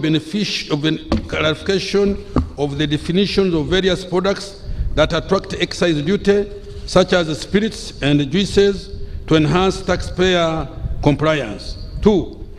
Reduce excise duty applicable on opaque beer and fermented beverages made from locally sourced raw materials to 20% or 150 shillings per liter, whichever is higher. This is intended to promote value addition and the use of locally sourced raw materials. The mid-term financing strategy. Madam Speaker, the financing of the budget will be generated from implementation of the following revenue and public debt measures. Domestic revenue mobilization. Madam Speaker, the objective of government in financial 22-23 is to increase revenue by 0.8% of GDP. The major assumptions that underpin this goal are expected increase in taxable income activities, gains from revenue enhancement measures, and 3, increased employment and aggregate demand for goods and services arising from the full reopening of the economy. Public investment financing strategy. Madam Speaker, the government will implement the public investment financing strategy starting next financial year to achieve the following objectives. 1. Improve alignment of sustainable financing options to government programs and projects. 2. Minimize the cost and risk exposure of financing modalities. 3. Ensure prudent loans acquisition to avoid debt accumulation in a short period and timely disbursement of loan funds. 4. Long-term fiscal sustainability. 5. Increase financing from traditional and other innovative resources to meet the development financial requirements. And 6. Provide a framework for partnership with the private sector in the implementation and financing of public investment programs. Public debt management. Madam Speaker, as at the end of December 2021, Uganda's total public debt stock stood at shillings 73.5 trillion, equivalent to US dollars 20.7 billion, of which external debt amounted to shillings 45.7 trillion, equivalent to US dollars 20.5 billion, and domestic debt amounted to shillings 27.77 trillion, equivalent to US dollars 7.84 billion. This represents a nominal debt to GDP ratio of 49.7%. The rise in debt stock was mainly on account of need to support the economy and preserve the welfare of households as a result of COVID-19 and other external and domestic shocks. Debt was also used to finance the shortfalls in domestic revenue. Madam Speaker, the government is implementing the following measures to ensure long-term public debt sustainability. 1. Reduce the level of domestic borrowing over the medium term to an average of 2.2% of GDP per year. This ratio will be reduced further to a policy target of 1.0% of GDP over the long term. 2. Implement the public investment financing strategy. This strategy will ensure alignment of suitable financing modalities with the nature of government programs and projects. 3. Implement the financial year 22-23 borrowing strategy, which is consistent with our medium-term debt management strategy to avoid risks associated with unsustainable debt. 4. Borrow largely on favorable terms and for projects that enhance productivity of the economy. 5. Sequencing new projects in a manner that makes the government service its debt obligations without the risk of default. This means the government will only mobilize debt financing for ready projects and will cancel projects with poor performance. I will repeat this. This means the government will only mobilize debt financing for ready projects and will cancel projects with poor performance. 6. Increase domestic revenue by implementing the domestic revenue mobilization strategy. Now, conclusion. Madam Speaker and colleagues, the budget for the next financial year presents a set of strategic choices and the government's commitment to stimulate economic recovery, enhance productivity and competitiveness of enterprises, and most importantly, wealth creation and jobs for the ordinary Ugandans. Substantial resources have been earmarked for the implementation of the parish development model. This model will be a vehicle of socio-economic transformation at the parish level and the monetization of Uganda's economy. Successful implementation of the parish development model ushers in a mass socio-economic transformation movement in our society with better sustained outcomes. I therefore urge all leaders and Ugandans to ensure that these resources are effectively used to bring about the desired change. I repeat this. I therefore urge all the leaders at whatever level and whatever sector and Ugandans to ensure that these resources are effectively used to bring about the desired change. It will really be a very big shame to hear that this money we are sending down for the parish development model, some money has gone to cham. Very shameful. Please, this is our country. We should stand firm. There's nobody who is going to come to help you when we cannot help ourselves. When we get resources, let those resources go for the purpose for which they have been given.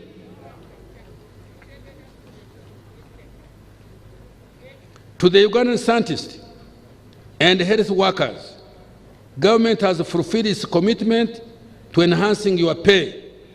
You have heard. Uganda expects better service in return. Kankademu. Tit for tat.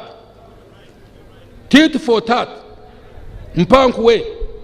You give me, I give you. I have enhanced the sciences salaries by a figure which I mentioned, I expect to get a better return. To the micro, small and medium enterprises, I implore you to take advantage of the economic recovery programs and the opportunities that come with petroleum and other public infrastructure investment to re-strategize, recover your business. Sorry, let me repeat.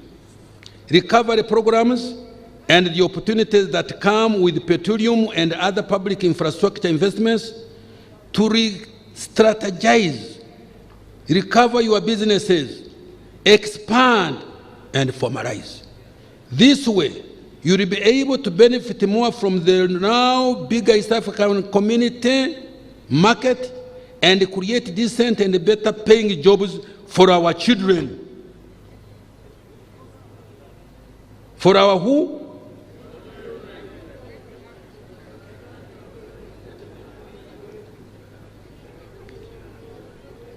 For the women entrepreneurs, the grant from the World Bank will support the growth of your enterprises, create better paying jobs and enable you to exploit the opportunities in the economy to enhance your incomes. Abakyala. Nze ndese.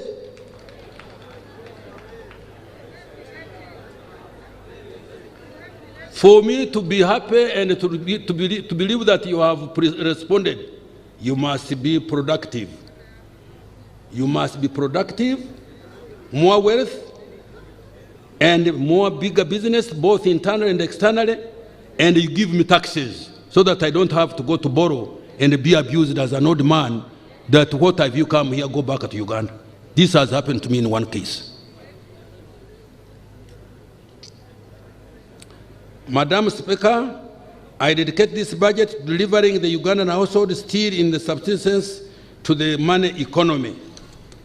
I thank all of you for listening to me, and may good Lord keep you in good health so that we see this Uganda becoming a much better place for everybody to live in. Thank you.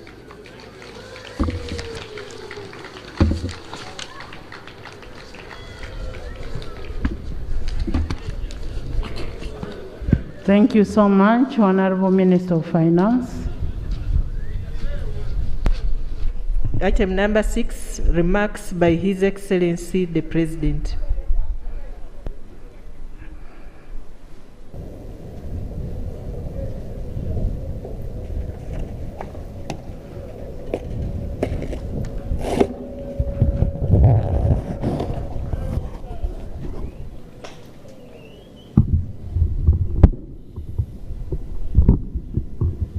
Her Excellency the Vice President, the Right Honorable Speaker, His Lordship the Chief Justice, all the other leaders, and honorable members of Parliament.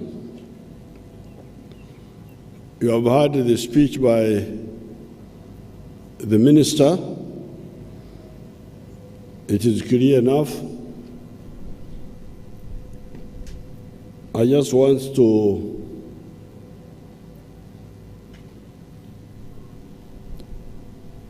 introduce two words. One is waka,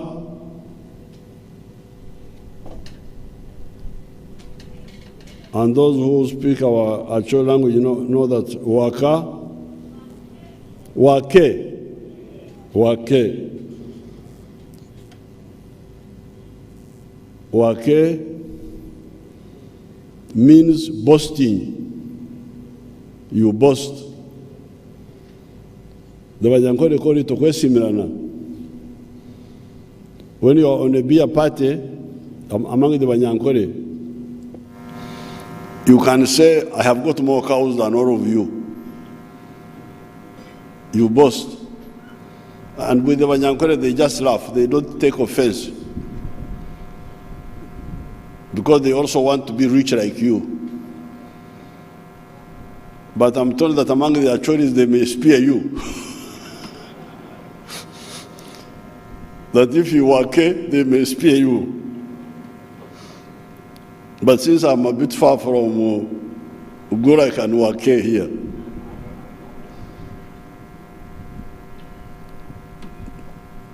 And the other one is Poko Marom. Poko Marom. That is okugabula bulungi, to distribute food well or fairly. In Acholi, we call it Poko Marom.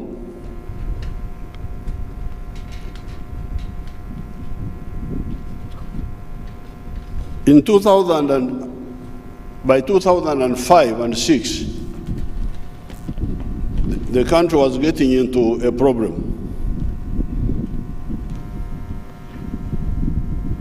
Our people in finance, without consultation, had agreed with the donors that all the government revenue should go for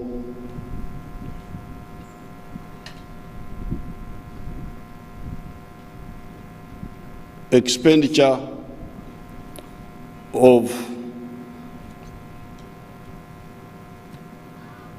running the country.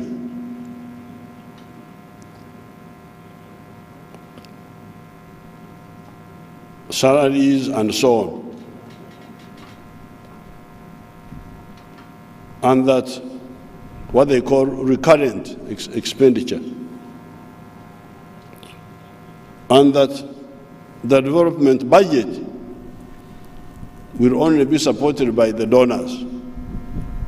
I didn't know this. They didn't consult me, but that's what they had agreed. And you remember by 2005, we had a big shortage of electricity. That's when load shedding started. After the elections, 2006, I called a conference of the cabinet, but also the NRM caucus, and I said, you people, I cannot accept this. We must budget for both the recurrent and the development budget. And we agreed. That's when we put more money on the roads and more money on electricity, apart from whatever we are putting on education and health and water.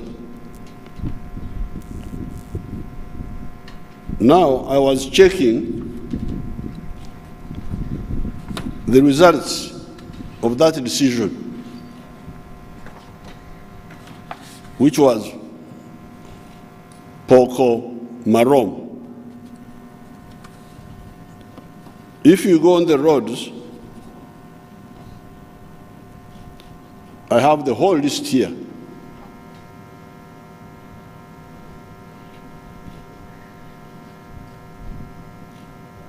Kapchora Swam,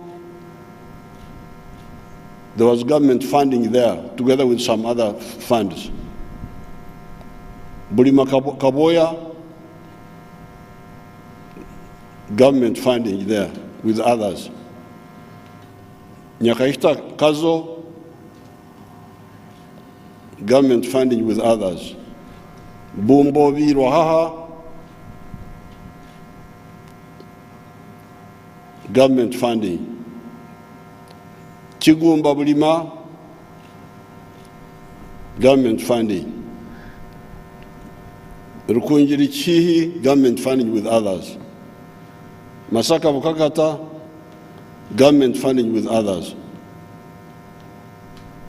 Hoima Butiaba Wanseko, government spending with some other groups. Buhimbanarweyo, Bolamayibo, and so on, government spending with others.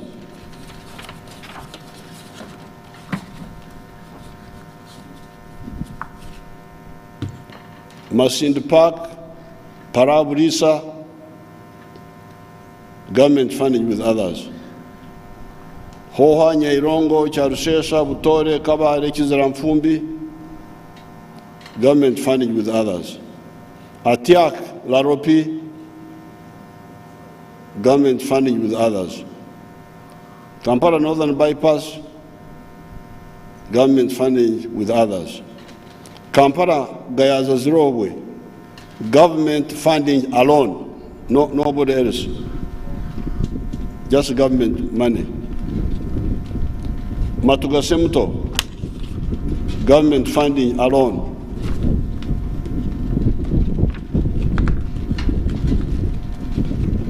Busega Mtiana, government funding, government of Uganda funding alone. Busega Mtiana too, government funding, government of Uganda alone. Fort Portal Bundubujo, government of Uganda alone. Ishaka Axim, government of Uganda alone. Sorot Katakwi, government of Uganda alone. Nshwere, that's near my home, government of Uganda alone. Kashenyi Mitoma, Kitabi, government of Uganda alone. Kitara Gerenge, government of Uganda alone. Mbarra Municipality Roads, government of Uganda alone. Mpigi Town Roads, government of Uganda alone. Chira Matuga, government of Uganda alone. This one is ongoing. Moroto Roktenyara, government of Uganda alone.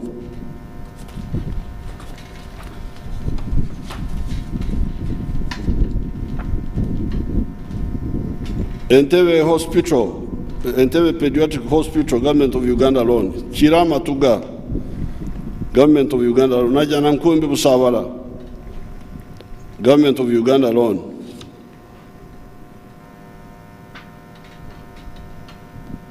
And so on. The list is so long. I will send this list to the honorable MPs so that you can see. This was now new construction, constructing new roads or constructing old ones. But there is rehabilitation. Mitiana Mbende, government of Uganda alone. Katungur Kasese, government of Uganda alone. Soroti Dokoro, Lira, Kamdin, World Bank and government of Uganda. Tororombare Soroti, World Bank, government of Uganda. Masaka Town, government of Uganda alone. Rehabilitation of Budo Roads, government of Uganda alone. Namu Sisironko Muyembe, government of Uganda alone. And so on. I will send you this document. Rehabilitation of Nakalama, Tirinyi Mbare, government of Uganda alone. Fort Portal Hima, government of Uganda alone. Mukono Karagi Kayunga Bukoloto Njeru, government of Uganda alone. Nansa Nabusunju, government of Uganda alone. Ishaka Katunguru, government of Uganda alone. Hima Katunguru, government of Uganda alone. Chenjojo Fort Portal, government of Uganda alone. Sungira Hill, something, government of Uganda alone. Bundubujo Nyahuka, government of Uganda alone.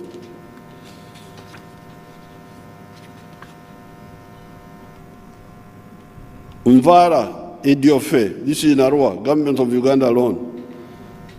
Iganga Kariro, government of Uganda alone. Pakwachi Nebi, government of Uganda alone. Kamdin Gulu, government of Uganda alone. Chiriandongo Karuma Kamdin, government of Uganda alone. Jinja Kamuri, government of Uganda alone. Mbare Soroti, government of Uganda alone. Tororo Mbare, government of Uganda alone. Kawempe Kafu, Chiriandongo, government of Uganda alone. And so on. This is now the roads coming out of that decision of 2006. where we said we must have our own money to deal with the development budget. On the side of electricity, the same. Hoi Machinyara, there are many other projects, geothermal resources, Energy Investment Fund. There are so many other programs here of the petroleum.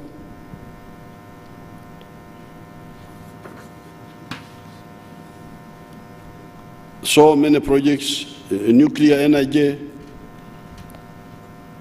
and so on. But I just want the lines which people can easily see.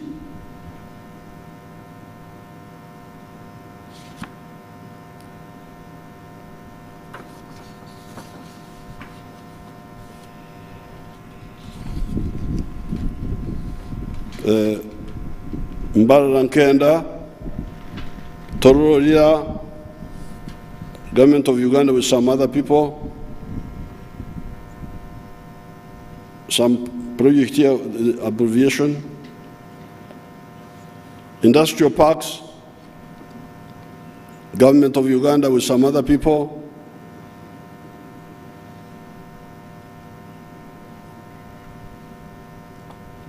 Opuyo, Moroto, government of Uganda with some other people, Kampala and Entebbe, government of Uganda with some other people, Karuma, because this Karuma and Isimba we contributed, it was the government of Uganda and China. Muzizi, government of Uganda with some other people. Nyagak, government of Uganda with some other people. So many of them. Oh, I will send you the whole list.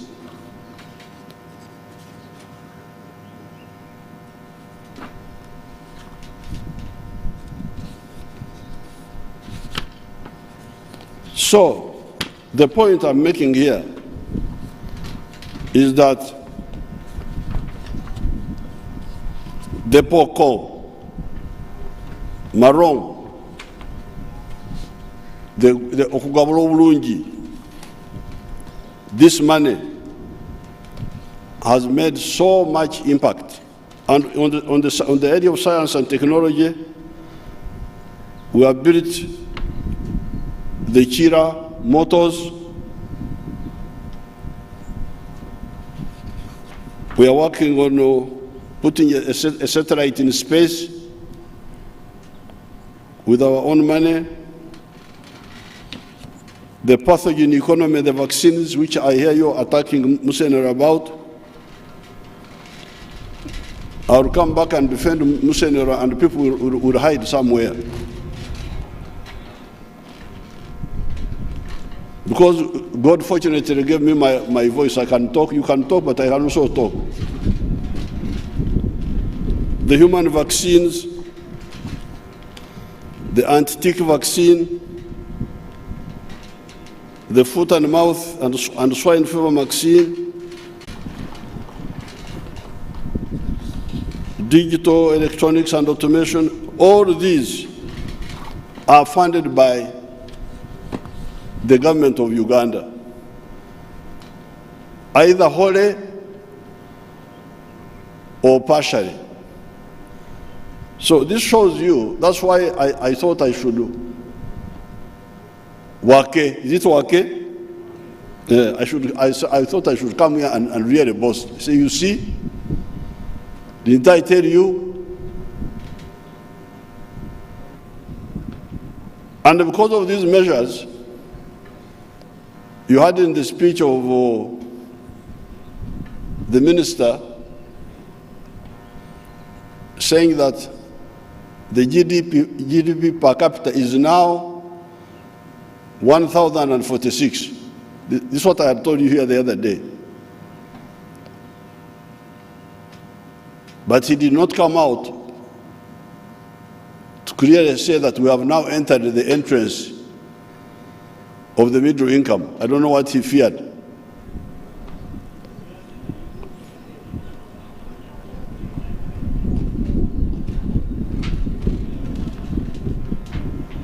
I don't know whether he feared that we may enter in the entrance and then go back. I don't know what he feared. Go back out of the entrance. But I don't see how we shall go back from the entrance, because the entry point is 1,000. Some say 36. Some say 39. These people can tell you the exact figure. So these steps are a result of the deliberate, as the minister said in his speech, are a result of deliberate steps. Some of the deliberate steps we take, but others we don't take them and waste a lot of time. If I had not insisted in 2006 to put this man on the roads, I don't know where Uganda would be, and electricity. I remember, for instance, the line from Konakilak to Patongo to Karongo and maybe Abim. The Swedish had promised us to do it. But last minute they said, no, we can't do it because there is war, there is what? That's when we said, no, we shall use our own money and do it.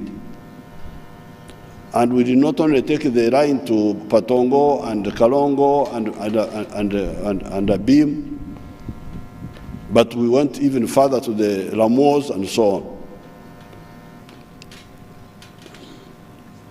So therefore, I really want to advise the political leaders to know that Poko Marom has positive consequences. Now, in my up-country tour, I've discovered one problem which I've been talking about, but not insisting, because that's my way of working. I don't want to force people to do what I think. I would rather persuade them.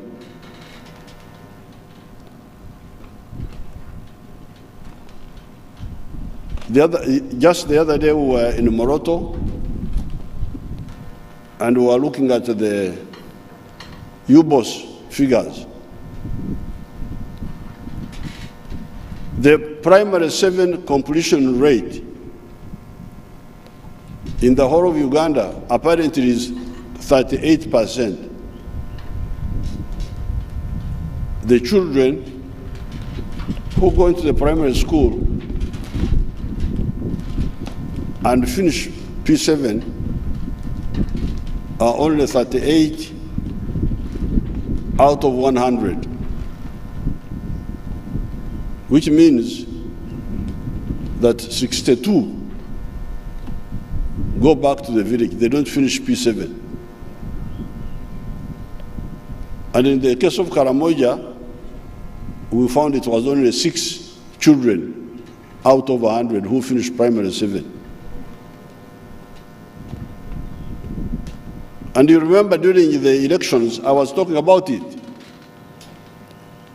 Because when we introduced UPE in 1997, the idea was everybody to go to school, universal education. Universal primary school education. And the reason why these children drop out is because of the school charges. I've been telling you about this so many times, begging, talking, as if I want people to come and work on my farm or do me a favor. So now, this is a big problem for the country.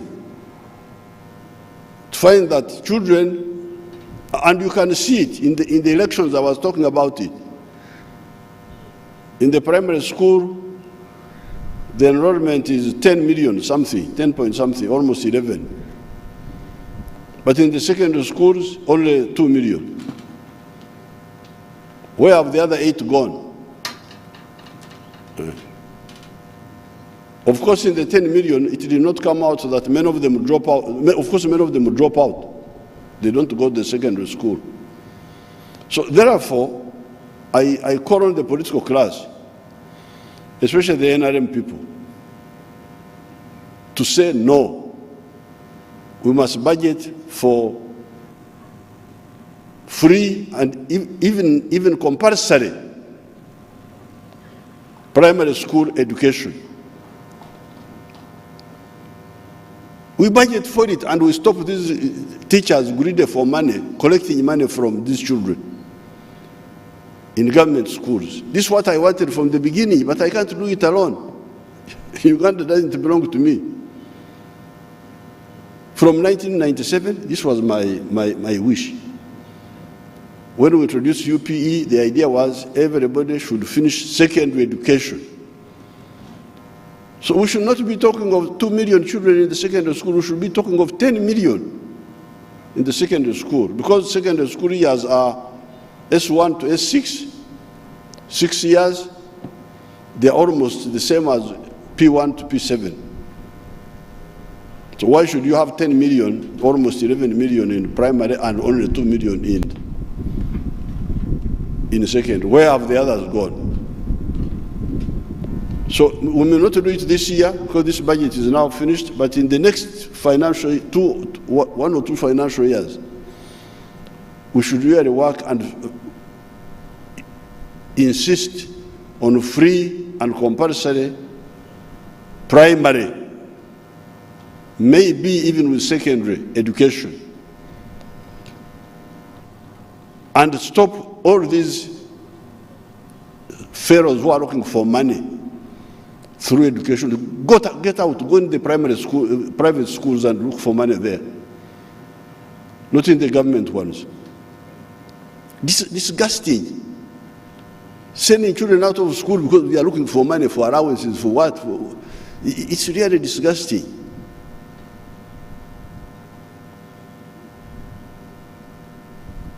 Now, the other big issue, because people talk of problems, but me, I really, many of them, I'm used to problems. And when I see what you call problems, I say, Bambi, these ones don't know what problems look like. I feel very sorry. But for me, the real problem for Uganda and Africa is lack of food. If there is no food, no mhogo. When I say food, I mean mhogo.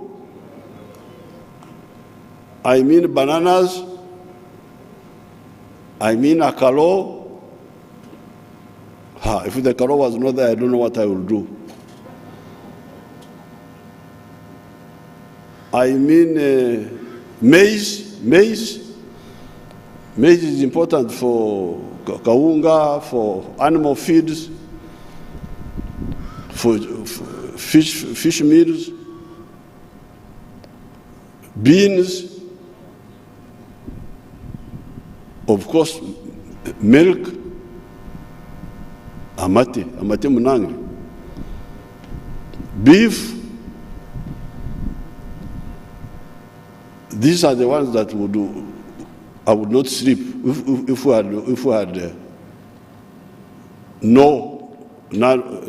none or very little of these. Of course, sugar and other things. If spaghetti doesn't come, those who eat spaghetti, I don't know how they do it. You try to put it in their mouth, it is refusing coming.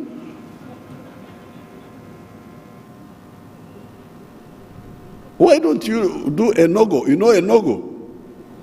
Enoga. When Mnyankore gets the piece of karo and does like this and puts a hole.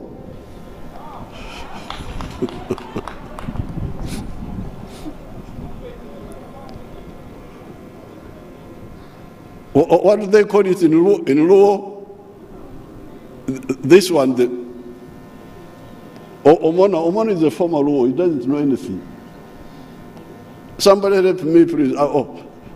I'm behaving unparliamentary. Very sorry, very sorry. In Parliament, they don't really say. I will find out and tell you next time.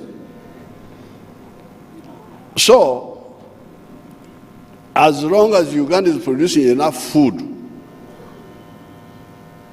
there is no problem we cannot solve. But the danger to the food is number one, some laziness. This 39% of the homes whom want to, under parish model, to say, please join the money economy and produce for the stomach and for the pocket. But the other danger can be lack of rain or unreliable rain. So that's why in our budgeting, there is now something about irrigation. But in the future budgets, I would like us to do more for the irrigation so that we stabilize agriculture. There is no possibility of shortage of food, even if the rain has got some erraticness. But irrigation means water. So we go to the environment. So please, all of us must tell these people, especially the ones, the old problem of the wetlands, which was created by the British, was in Busoga and in Bukedi and in Kigezi, where they misled our people to go in the wetlands, thinking that that is a good thing to do. These ones, I have a program to get them out by compensating them because they were misled. They didn't do it themselves, they were misled by the government. But in the other areas, the people who are going to the wetlands are going there by themselves and against our appeals. And I demand that all these people get out of the wetlands unconditionally. We don't have to negotiate because they knew it was not right, they insist. Even here in Kampala, I see some of them encouraging a little bit in Rubiji swamp and these other swamps. So therefore, once we bring back our water, because 20% of Uganda is under fresh water, we are so lucky. Then we shall be able to irrigate easily and have a secure agriculture, and that can give us problems to solve other problems. If there is a shortage of cooking oil from Malaysia, we can easily replace it. In fact, people have come up. Very soon we shall be exporting that cooking oil instead of importing from Malaysia. So many people are involved with sunflower, with simsim, with palm oil. Very, very soon you will see that Uganda will be a big exporter. The only problem we may not easily solve is the problem of wheat, because we don't have, in Kapchora they try to grow wheat, but I don't think the land is enough.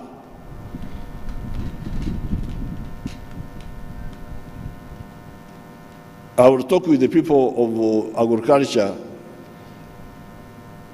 whether wheat needs cold climate or what. That I have never really bothered with wheat myself. I've never studied it.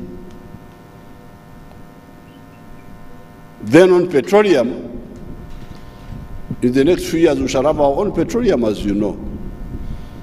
But of course, even when we have our own petroleum, the price, we cannot undersell our petroleum. It will have to be at par with the world price minus transport.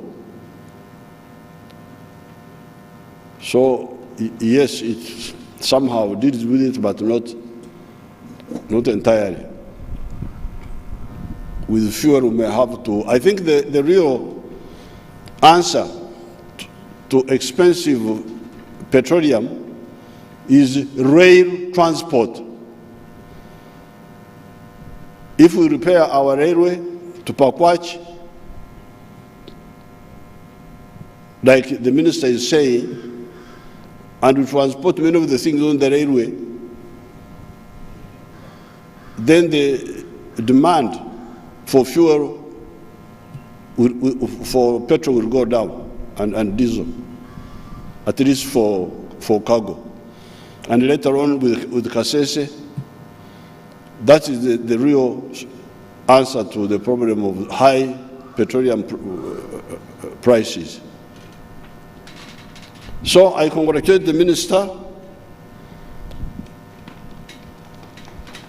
but I'm glad you have not killed me when I have wake. I have boasted a bit about the achievements of the NRM. Okay, Simirana, say, didn't I tell you? Don't you see how much better off we are? Apoyo Rubanga.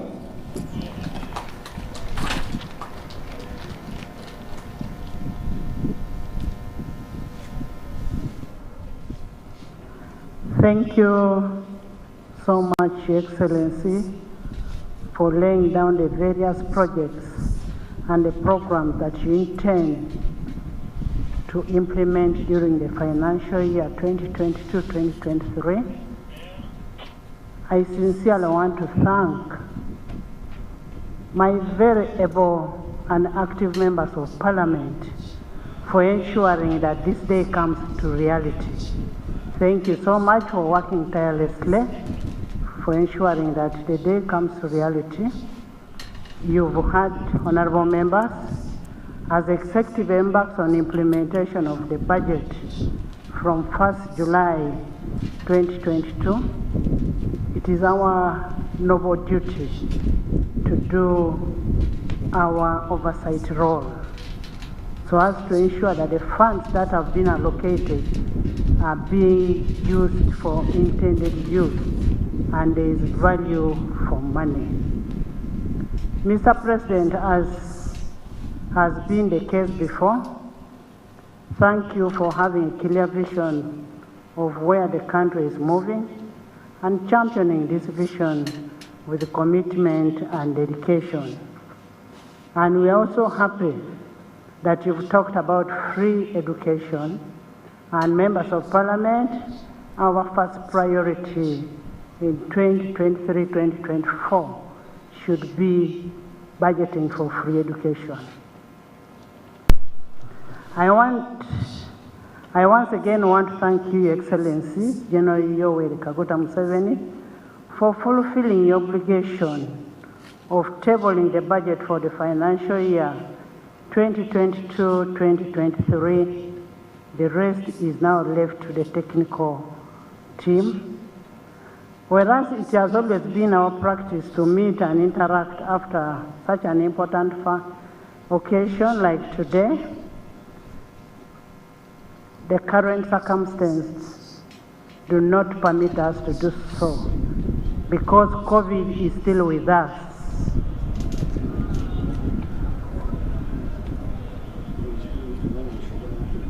COVID is still with us. We can interact when we are having the workshop. You'll have everything at your exposure. In a special way, honorable members, when the speaker is speaking, keep quiet. Honorable members, in a special way, I want to thank Mama Janet, for accompanying the Excellency to come and do this. Yes, thank you so much. You make us the women of Uganda proud. His adjutant, 5th July, grade 2 at UBA.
a few reminders of Parliament.